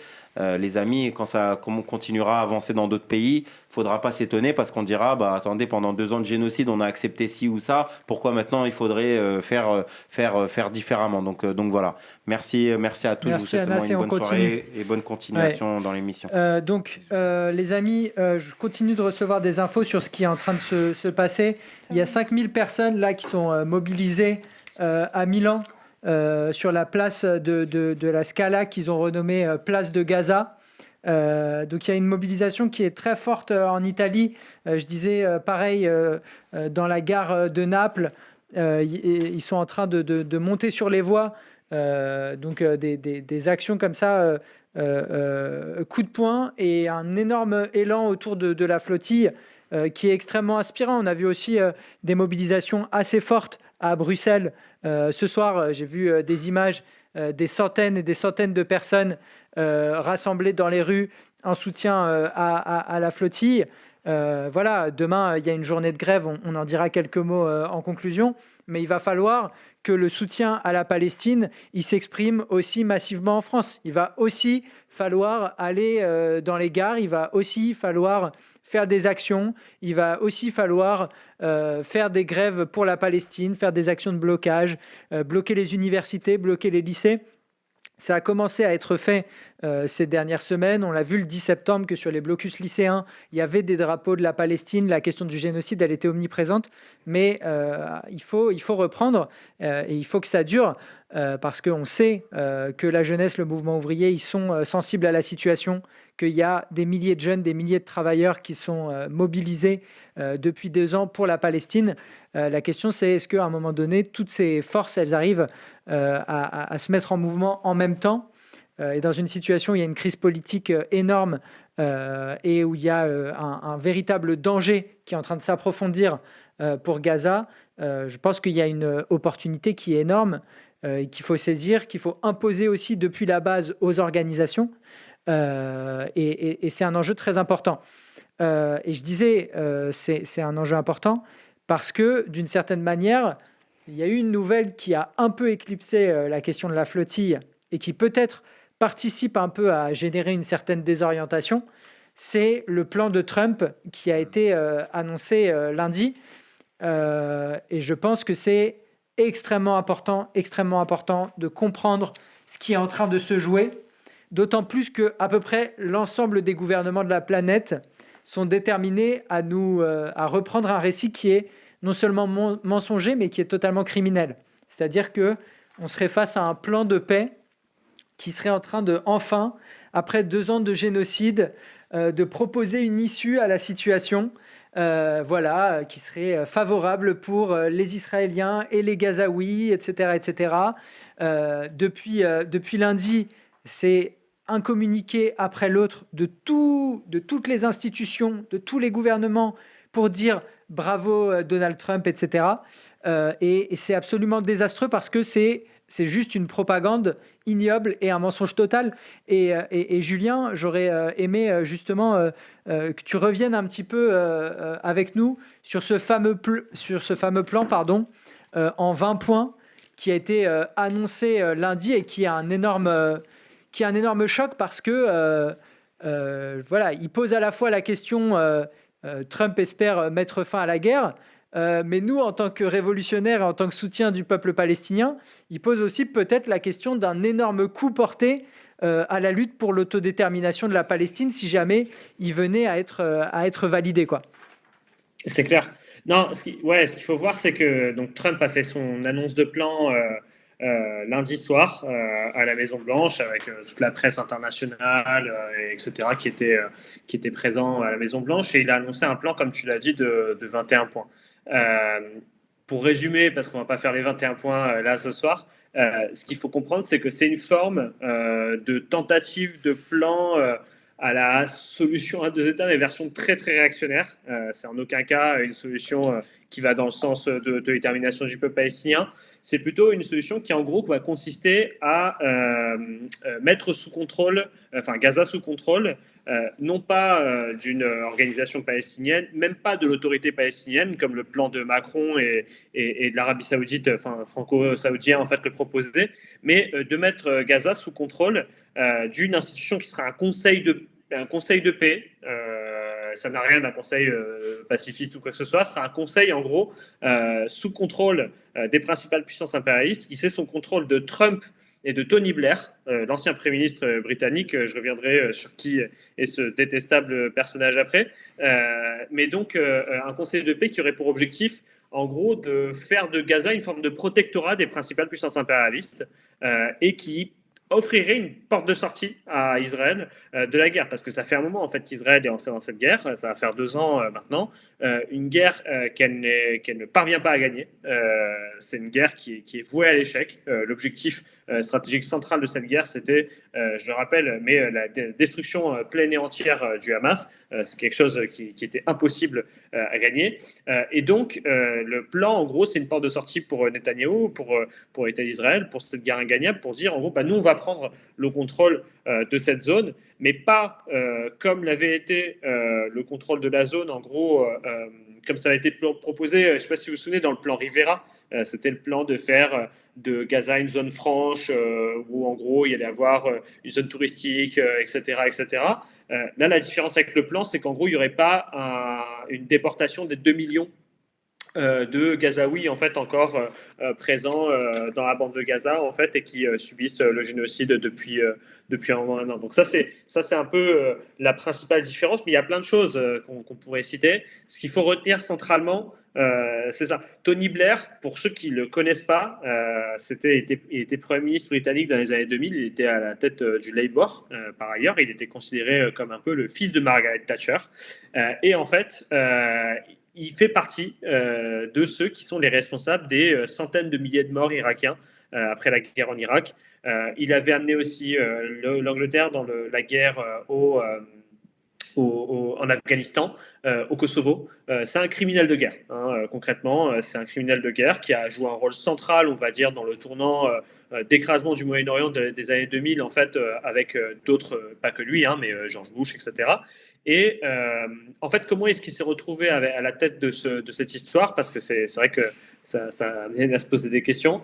Le Financial Times, ils ont révélé récemment qu'en gros, le plan Rivera avait été écrit par un institut privé qui le dirige, en gros. Et donc, le plan, c'est un peu de faire de lui le gouverneur de Gaza, d'une certaine manière. Enfin, c'est une façon de dire, quoi, mais le gouverneur colonial de Gaza, de retirer totalement la souveraineté palestinienne sur Gaza et d'organiser en fait la bande de Gaza selon ça. Autre chose qu'il faut retenir, c'est que ça signifie aussi qu'ils veulent retirer, pousser à l'exil en gros tous les militants des différentes organisations politiques palestiniennes, pas que du Hamas par ailleurs, c'est-à-dire décapiter toute la résistance palestinienne, toutes les différentes organisations, etc., et démilitariser le Hamas. Donc en ce sens-là, il faut savoir que juste avant l'annonce du plan, Trump se réunissait avec Netanyahou. C'est un plan qui va très très largement en faveur d'Israël. Ça implique aussi la libération des otages sous 72 heures après la mise en place du plan. Et ça met en place un retrait partiel, progressif en fait de la bande de Gaza, de l'armée israélienne, mais pas total. Avec très peu de garanties et surtout en plus avec le contrôle par exemple du corridor de Philadelphie qui connecte Israël et l'Égypte, etc., etc. Donc en gros vraiment le plan n'a en aucun cas un caractère de plan de sauvetage du peuple palestinien face au génocide, etc. Au contraire c'est un plan qui est largement apprécié par Netanyahou, quoi. Ouais, merci beaucoup Julien. Juste, on voit en simultané les images là du live de la flottille où en fait un des bateaux est en train d'être intercepté. On voit les membres de l'équipage qui ont regardez là en live, c'est assez terrifiant. Ah putain, l'armée rentre là directement sur le bateau. Malheureusement, le nom du bateau s'affiche pas à l'écran, mais en tout cas, il y avait marqué un nom tout à l'heure. Je crois que c'était des images de tout à l'heure, par contre. Je suis un peu perdu là, mais en tout cas, voilà, on est toujours dans cette situation où les navires sont en train d'être arraisonnés, comme ils disent, les uns après les autres. On a aussi vu les images là, de Greta Thunberg, si on peut les diffuser, qui a été aussi arrêtée. Je ne sais plus sur quel bateau elle était, parce qu'au début, elle était sur le bateau qui a eu Elle est sur l'Alma. sur une panne. Et donc finalement, elle était sur l'Alma. Je crois qu'elle est sur l'Alma. Ouais, c'est ça, elle était sur l'Alma, ouais. Donc là, on voit plus les images. Mais en tout cas, bon, voilà, en parallèle, au moment où on discute, il est en train de se passer ça, et je pense que c'est important de l'avoir en tête, et on est en train de suivre un petit peu les différents éléments. Donc s'il y a de nouveaux updates, on vous dira. Oui, du coup, pardon, pour revenir un petit peu sur ce que tu étais en train de dire, Julien, effectivement, on voit que c'est un plan colonial qui est en train d'être présenté comme un plan de paix. C'est un plan, en fait, pour enterrer l'existence d'institutions dirigées ou dirigeables par les Palestiniens à Gaza, et entériner un contrôle colonial sur la bande pour les années à venir, parce que je ne sais pas, mais en fonction de ce que les journalistes racontent, parfois on a presque l'impression que tout ça, ce serait un truc transitoire vers une situation qui serait une reconnaissance de l'État de Palestine par Israël, une solution à deux États qui, de toute façon, est une arnaque et une impasse sans finir à la colonisation, mais presque une solution diplomatique. Si vous lisez les conditions du plan, je veux dire, c'est un niveau de flou. Tant les conditions du retrait des militaires israéliens, que d'ailleurs Netanyahou, juste après les annonces de Trump, s'est empressé d'expliquer sur ses réseaux que vous inquiétez pas, en gros, je gère le retrait, ça va, c'est pas pour tout de suite, quoi. On va s'assurer qu'on va garder une présence. Mais par exemple, le point qui discute de l'horizon qui est proposé, c'est de dire, en gros, si toutes les conditions sont respectées, donc si le Hamas se désarme, si l'ensemble des otages sont rendus, si les Palestiniens acceptent d'être gouvernés par une force dirigée en dernière instance par les États-Unis et par Israël, alors dans ce cas, la condition 20, c'est les États-Unis établiront un dialogue entre Israël et les Palestiniens pour convenir d'un horizon politique pour une coexistence pacifique et prospère. Donc il faut voir le niveau de cynisme de la situation. Je veux dire, il faut vraiment avoir conscience de ça, et je pense qu'il faut en avoir conscience d'autant plus que tout est fait pour nous expliquer qu'on est face à un plan de paix. Enfin, là, c'est vraiment orwellien. Si tu allumes la télé, si tu lis ce qui se dit sur le plan de paix, voilà, lapsus révélateur, c'est totalement hallucinant. Et je voulais t'interroger sur ça, Tommaso, mais je suis obligé de commenter les images qu'on voit d'un autre des bateaux qui est aussi, je veux dire, en train d'être intercepté. On voit les militants en train de lever les mains et de suivre un peu la procédure qu'ils ont apprise, etc., pour préparer cette interception. Mais je pense que c'est très important de le voir, les amis, parce que le plan de Trump, il n'est pas seulement en train d'être validé par Netanyahou, Trump et leurs alliés historiques et les secteurs sionistes les plus radicaux, etc. C'est en train d'être, je veux dire, plébiscité par l'ensemble des gouvernements de cette planète. Les bourgeoisies arabes et les pays musulmans, notamment, qui se sont empressés dès le soir même de faire un communiqué conjoint pour expliquer à quel point c'était très bien ce plan. Alors, parmi eux, dans ce communiqué, il y avait l'Arabie Saoudite, l'Égypte, les Émirats Arabes Unis, la Jordanie, l'Indonésie, le Pakistan, le Qatar et même la Turquie. Turquie qui se faisait passer pour un allié de la Palestine. D'ailleurs, on a vu toute une propagande turque sur des bateaux qui allaient des bateaux turcs qui s'approchaient de la flottille pour leur apporter de l'aide, etc. Derrière, il y a un soutien à ce plan, mais aussi l'ONU. Je veux dire, et on en parlera juste après. Mais l'ONU aussi est en train de plébisciter le plan. Antonio Guterres a dit que c'était très bien. Les affaires humanitaires, le responsable des affaires humanitaires a dit ça va nous aider à amener l'aide humanitaire, etc. Donc cette situation, elle est assez terrifiante et il faut en prendre la mesure. Mais du côté effectivement des puissances impérialistes, voilà, une des figures dont on aura beaucoup parlé ce soir, qui justement a validé le plan, c'est ce fameux Pedro Sanchez, Tommaso.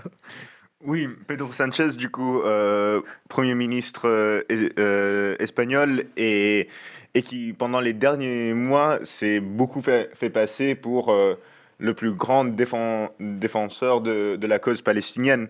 Moi, j'avais vu passer il y a quelques jours une vidéo d'un de ses meetings, et la foule dans le meeting était remplie de gens avec des drapeaux palestiniens. Et on entendait souvent cette idée-là que l'Espagne, du coup, était au moins le seul. Même Pedro Sanchez lui-même le disait. Il disait, nous, on est en train de sauver l'honneur de l'Europe pendant que tous les autres pays soutiennent le génocide. Nous, on s'y oppose. Il avait récemment dit qu'il fallait que les athlètes israéliens dans les compétitions internationales ne représentent pas l'État d'Israël de la même manière que les athlètes russes ne le font pas après l'éclatement de la guerre en Ukraine. Et là, du coup, Trump présente le plan et Pedro Sanchez le soutient complètement.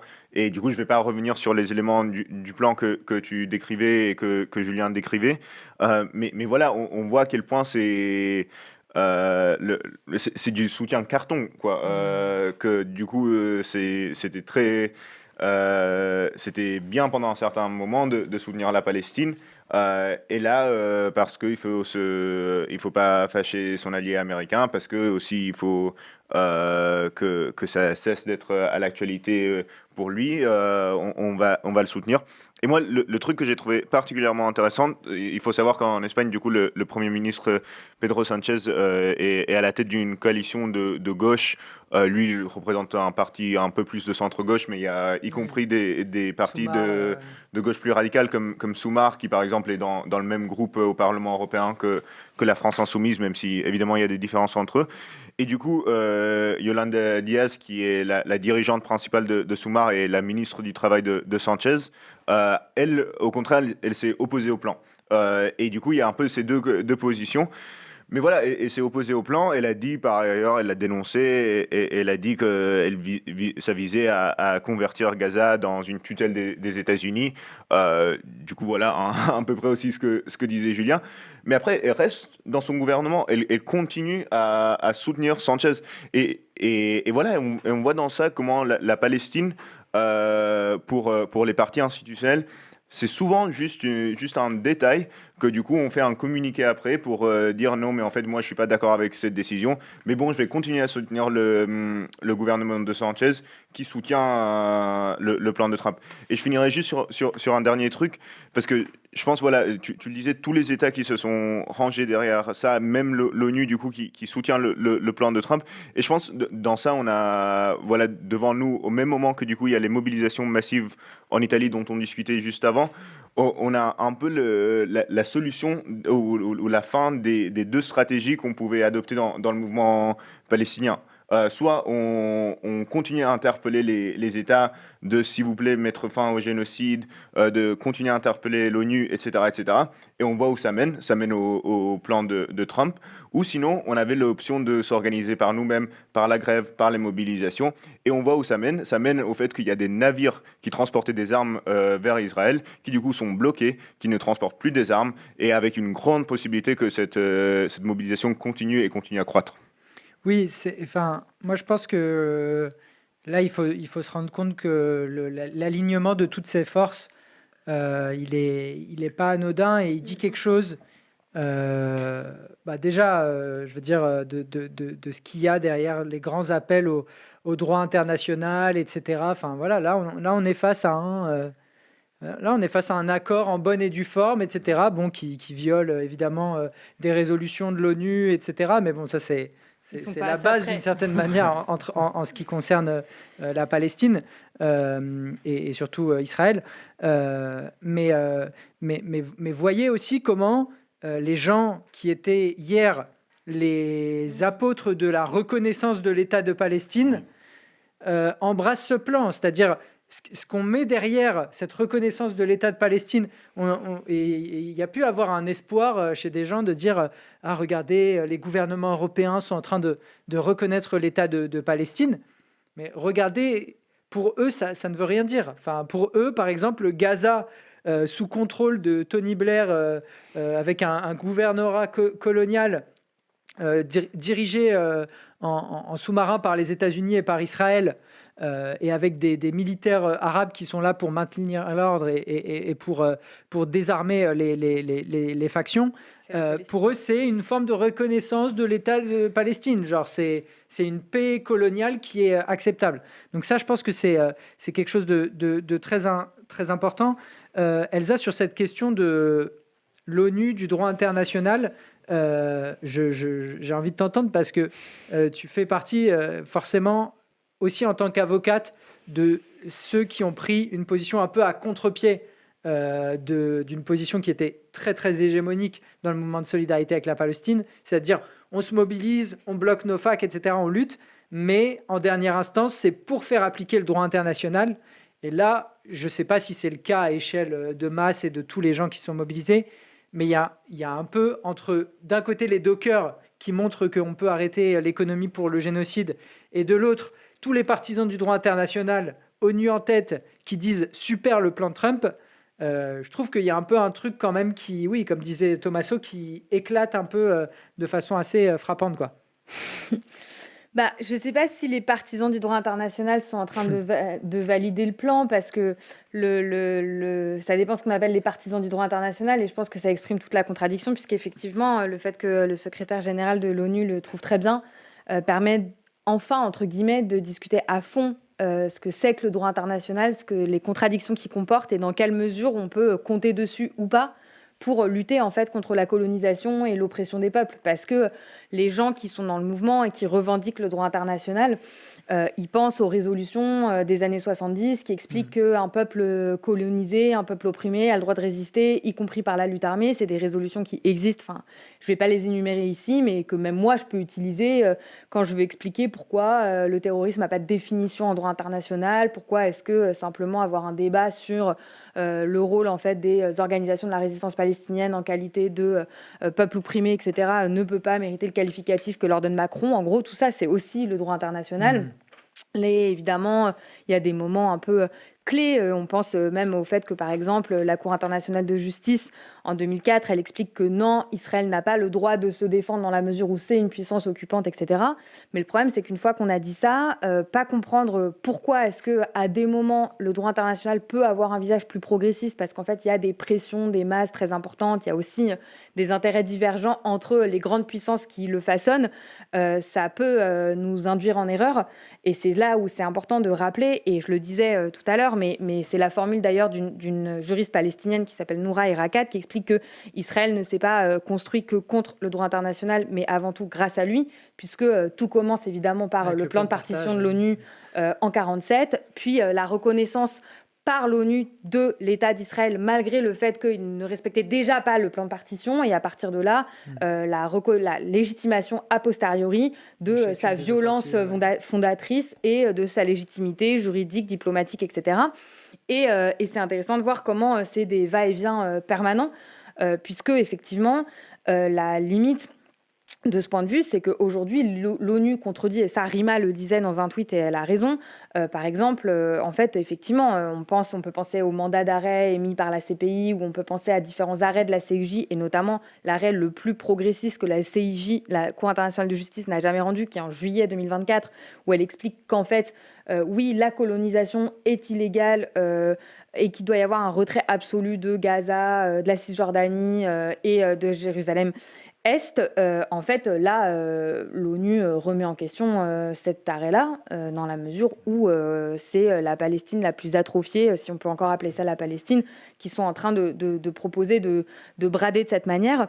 Et je pense que c'est important de le comprendre parce que, effectivement, le droit international, le rôle qu'il joue, et de manière générale, ça s'exprime particulièrement sur la question palestinienne, c'est plutôt de figer l'asymétrie qui existe entre des États qui, de fait, n'ont pas le même poids, puisque certains sont des pays impérialistes et d'autres des pays sous domination coloniale, et que le rôle fondamental que joue le droit international, c'est parfois de limiter les aspects les plus barbares d'Israël, et y compris dans des moments de crise à ce niveau, expliquer que oui, par exemple, ils commettent un génocide, etc., parce qu'il y a aussi une pression des masses qui est la même que celle dont on discute depuis le début, que ce soit en Italie, dans les pays impérialistes, mais aussi quand même, y compris dans le monde arabe. Je veux dire, le rôle des Jordaniens, des mobilisations qui ont existé quand même à certains moments, en fait, depuis 2 ans, mais en fait, pour valider le principe de l'oppression coloniale.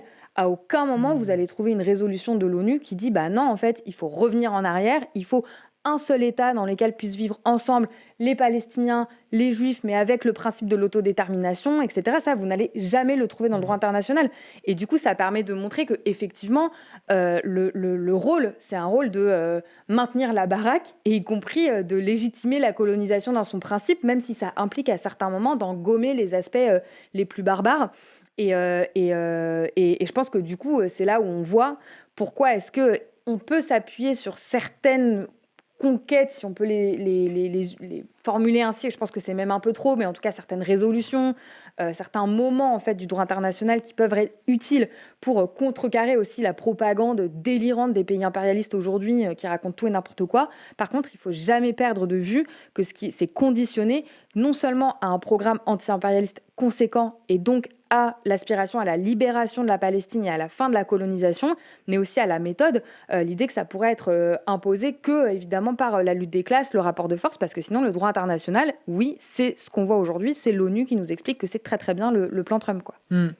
Et en même temps, c'est logique, parce qu'évidemment, il s'adapte à ce qui est proposé, je veux dire, dans le cadre qui est le leur, c'est-à-dire un cadre institutionnel. Et là, on est face à un accord diplomatique, on va dire, qui va très bien à tout le monde si ça permet de calmer la situation. Et effectivement, je veux dire, nous, on l'a beaucoup dit, on a beaucoup insisté, mais on discute du mouvement de solidarité en Europe avec la Palestine, c'est-à-dire l'exemple italien qui est un fer de lance de ce que pourrait être la solidarité avec la Palestine. Et imaginez s'il y avait une journée de grève en Italie, mais la même chose en France, la même chose en Espagne, la même chose en Allemagne, etc. Je veux dire, le niveau de rapport de force que ça pourrait engendrer. Mais c'est aussi le cas dans les pays arabes, où c'est évident qu'à l'heure où les principaux États arabes sont en train de s'aligner, le rôle des masses égyptiennes, marocaines, on parlait tout à l'heure de la Gen Z et des mobilisations de la jeunesse algérienne et dans l'ensemble des pays, jordanienne, où la population est majoritairement d'origine palestinienne, est évidemment fondamentale, et que c'est par ce biais-là, et que ça c'est aussi un enjeu, c'est-à-dire que la grève des dockers, elle peut aussi inspirer et impacter le monde du travail et la classe ouvrière des pays arabes. Et c'est ça l'internationalisme aussi, quoi. Et donc ça, je pense que c'est une question très très importante. Moi, ça me fait penser à Georges Abdallah qui, en rentrant au Liban, parlait de la flottille de Greta. Et de Greta en disant elle est haute comme 3 pommes et je crois qu'il disait qu'elle elle est avait plus 14 ans. courageuse que les dirigeants arabes. Et elle doit inspirer les masses arabes. Et je pense que ça, c'est un enjeu très très important. Justement, la question de ce plan, elle n'est pas secondaire. C'est-à-dire que, je veux dire, elle va Elle va avoir des implications très concrètes sur la lutte. Là, en même temps qu'on parle, on est en train de suivre plusieurs bateaux qui sont en train d'être arraisonnés. On a une solidarité avec la Palestine qui peut trouver des nouveaux relais. Si les États-Unis, le mouvement étudiant états-unien a joué un rôle fondamental dans une première séquence, si les facs françaises ont été importantes, si on a vu des mobilisations massives à Londres, si on a vu des mobilisations importantes aux Pays-Bas, à Amsterdam, etc., etc., l'Italie est en train de devenir un nouveau point chaud de la mobilisation. L'Espagne, il va y avoir des grèves dans les prochains jours, et notamment vendredi, le 3 octobre, et c'est très important. Mais ces luttes, elles vont aussi être impactées par leur capacité à la fois à dénoncer cet accord pour Gaza, mais aussi à ce qu'il va advenir de cet accord pour Gaza. Et je voulais t'entendre un petit peu, Julien, sur ça. C'est quoi un petit peu les scénarios? Parce que pour l'instant, on l'a dit, l'accord, il y a une énorme pression pour qu'il soit validé par le Hamas, qui est évidemment le principal, qui est le belligérant, on va dire, qui est l'interlocuteur d'Israël pour cet accord, puisque c'est le Hamas qui gouverne à Gaza jusqu'ici et à qui on demande de se désarmer et d'abandonner le pouvoir d'une certaine manière. Mais du coup, c'est quoi un petit peu les scénarios, à la fois du point de vue de la capacité de l'accord à être validé jusqu'au bout, mais aussi du point de vue, même en cas de validation de l'accord, est-ce que ce serait gagné, etc. Enfin, j'imagine qu'il y a aussi tout un tas de contradictions à appliquer un tel projet qui est très très ambitieux du point de vue des impérialistes et du point de vue d'Israël. Julien, si tu peux nous éclairer un petit peu sur ces questions. Déjà, ce qui est très important à retenir dans le plan, c'est que le plan, il a un caractère marche ou crève, vraiment. Il y a un truc qu'il faut, pour comprendre vraiment à quel point c'est grave la participation des bourgeoisies arabes, de la Turquie, et y compris des États qui se disaient contre le génocide en cours, en fait, comme l'Espagne, et qui ensuite annoncent qu'ils sont pour le plan, même vont participer au plan, etc., c'est que le plan, il a été quand même conditionné à une déclaration de Trump qui dit que si le Hamas n'accepte pas le plan, si la résistance palestinienne en général n'accepte pas le plan, alors il va soutenir inconditionnellement le massacre. Et ça change tout. Parce que du coup, c'est pas une négociation, ça. Ça, c'est, en gros, on te dit, tu as un fusil sur la tempe de 2 millions de personnes, et si vous refusez le plan qui vous a été proposé, qui en gros est de supprimer 20% du territoire historique de la Palestine et de le mettre sous contrôle de Tony Blair, Trump, etc., en fait, on vous massacre. Ça, c'est un truc très, très important parce que ça montre le niveau de pression qu'il y a dans cette discussion. Deuxième, du coup, ce n'est pas du tout un plan pacifiste. C'est un plan de marche ou crève, très clairement. Deuxième chose qui est importante à retenir, c'est que ce n'est pas non plus un plan humanitaire parce que si il s'avérait que dans le plan, il y aurait un refus ou autre de la part du Hamas de mise sous contrôle de Gaza, etc., ça voudrait dire vraiment une liquidation totale, y compris des droits des Palestiniens et de la possibilité de continuer à lutter pour leur autodétermination.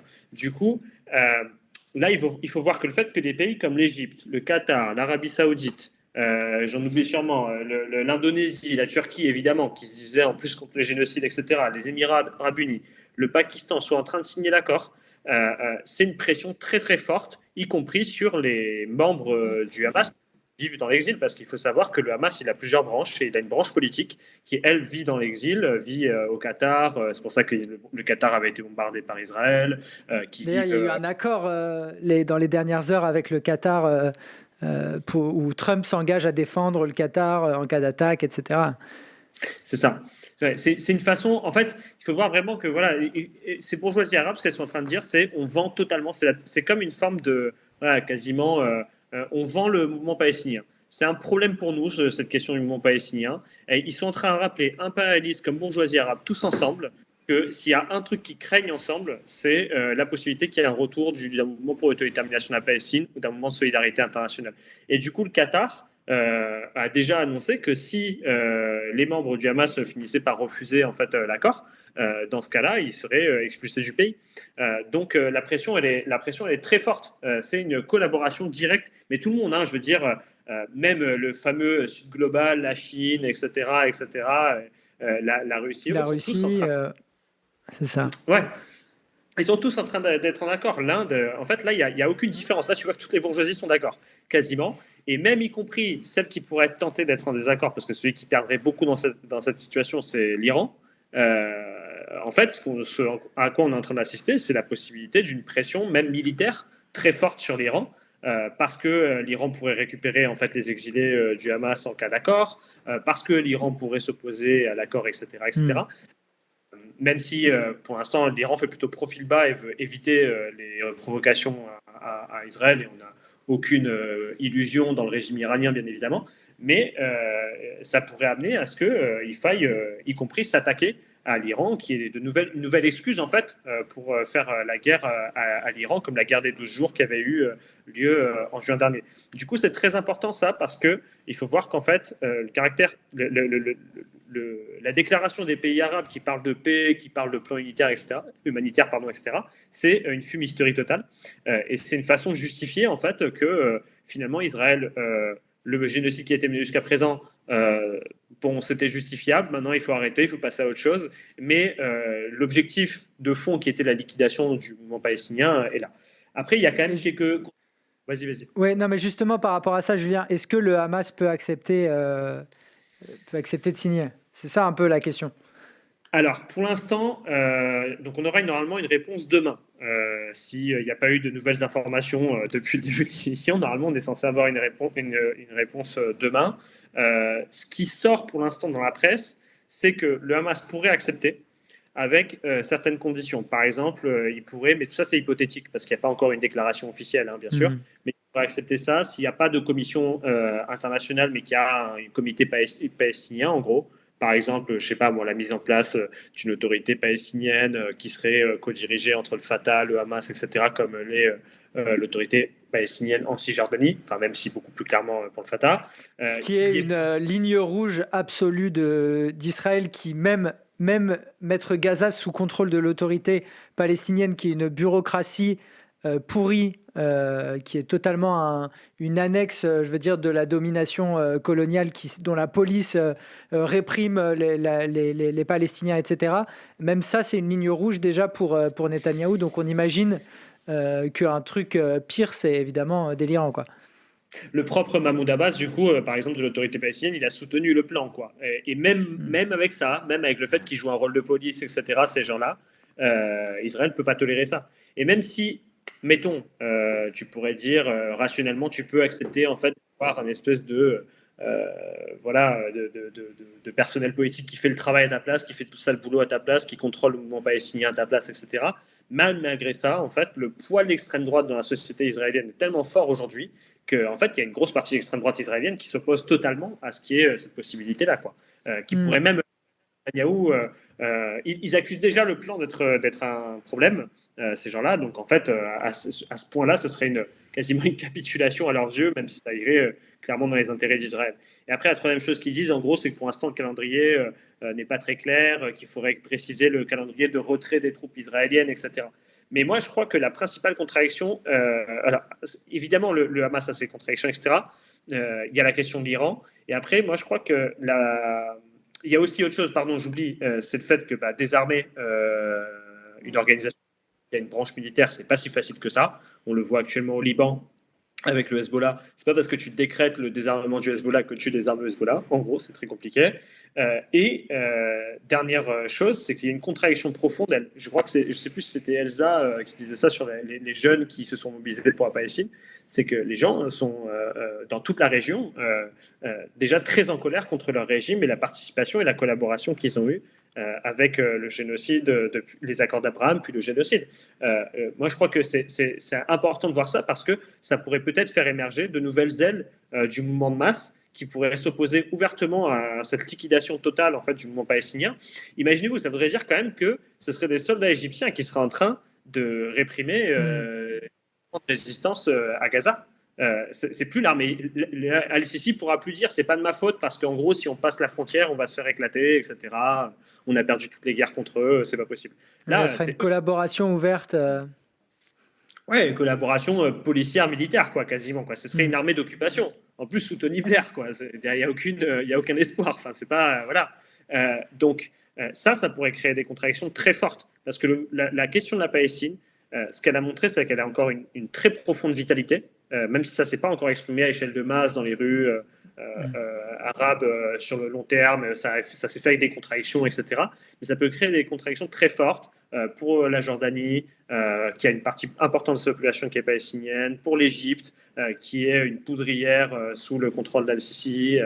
Même on l'a vu récemment, même si ce n'est pas lié directement à cette question, il y a des mobilisations récentes au Maroc qui montrent en fait que la rue arabe pourrait reprendre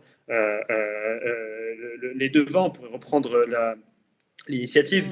Il y a des appels à se mobiliser en Algérie, même si ce n'est pas directement lié à cette question-là, c'est plus sur la question de la Gen Z, mais on a vu en fait que ces questions-là ne sont pas déconnectées, quoi.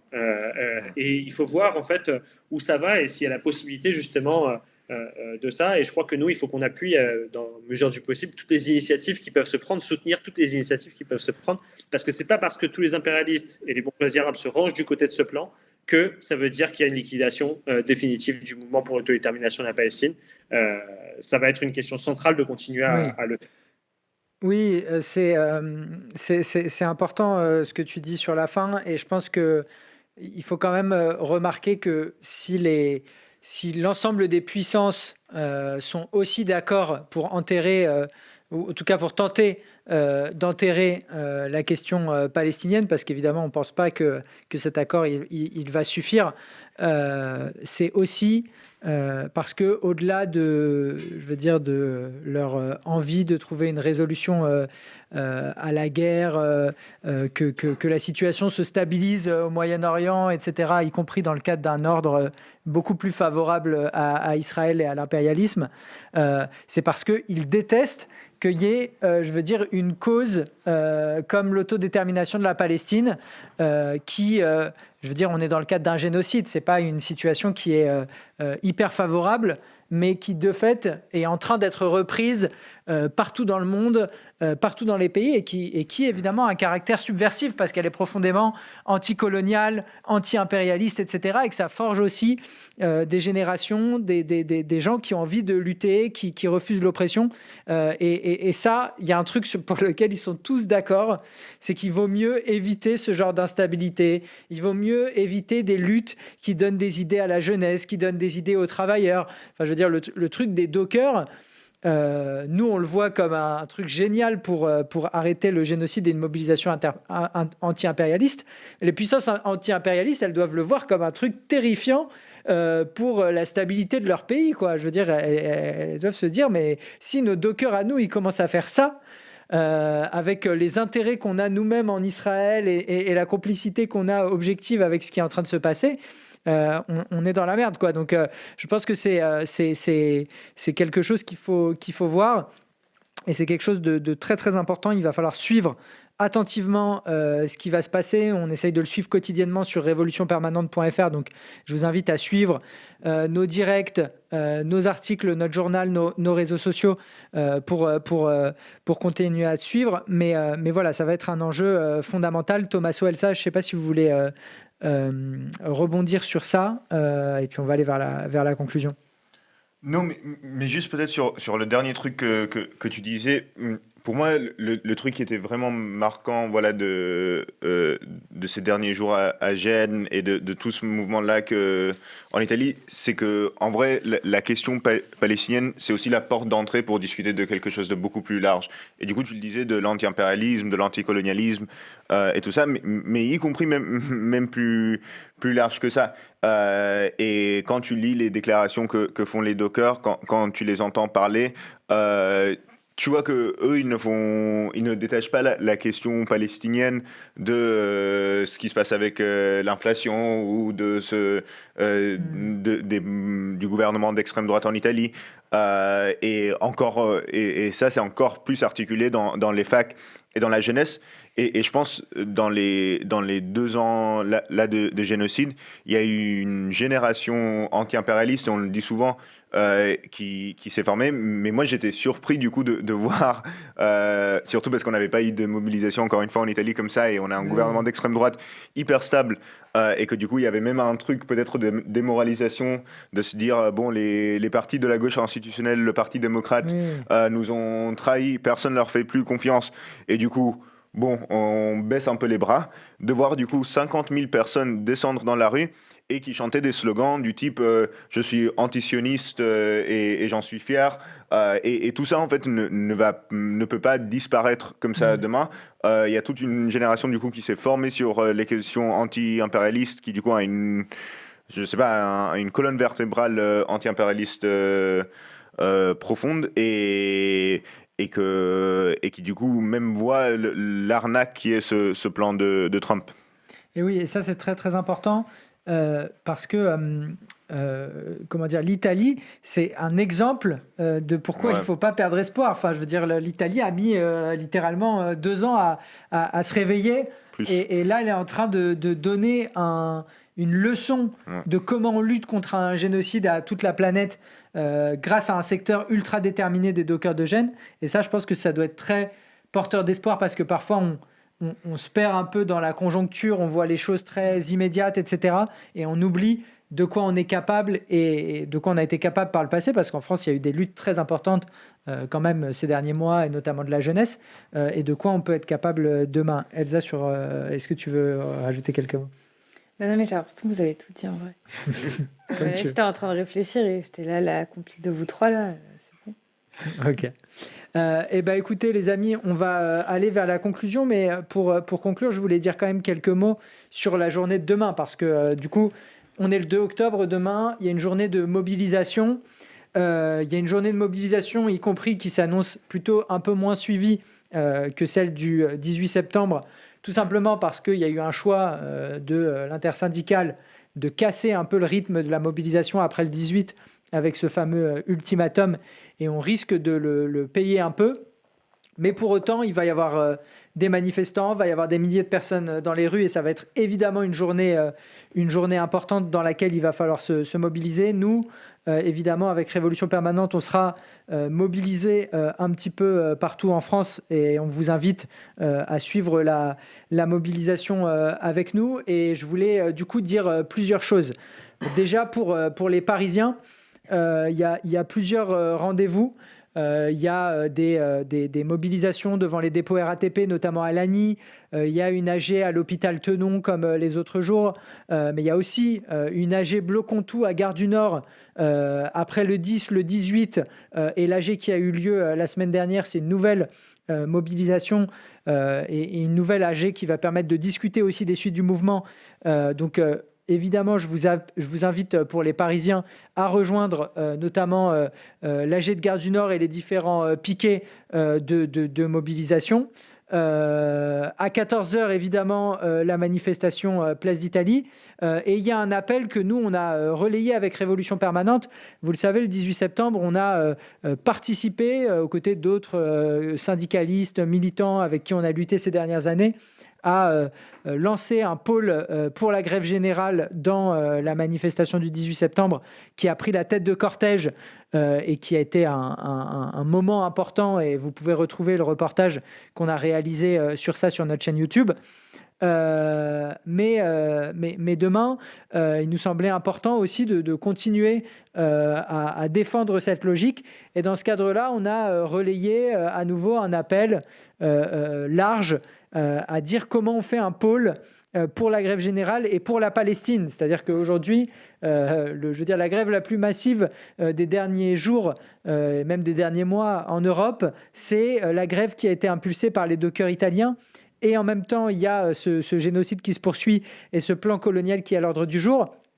Et vous le savez, on est l'inverse de ceux qui veulent diviser les colères. Nous, on essaye de lier les combats. Et aujourd'hui, c'est absolument essentiel que évidemment on poursuive le combat contre Macron pour sa démission et pour dégager le corps nu, les offensives austéritaires et les offensives anti-ouvrières, mais c'est aussi essentiel que ce combat, on le lie à la question de la Palestine. On ne va pas commencer à faire des mobilisations le samedi pour la Palestine, le jeudi pour l'austérité, le dimanche pour autre chose, etc. Il faut que ces combats y convergent et soit dit en passant, évidemment que la solidarité avec la lutte à Madagascar, évidemment que la solidarité avec la lutte au Maroc, évidemment que la solidarité avec la lutte au Népal, il va falloir aussi qu'elle s'exprime dans ce cadre-là.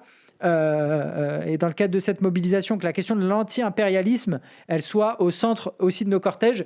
Donc dans ce cadre, on vous invite à Paris à former un pôle et à rejoindre les militants qui défendent cette nécessité d'exprimer la question de la Palestine, la question de la grève générale et la question de la démission du gouvernement pour dégager toutes ces politiques anti-ouvrières dans la Palestine.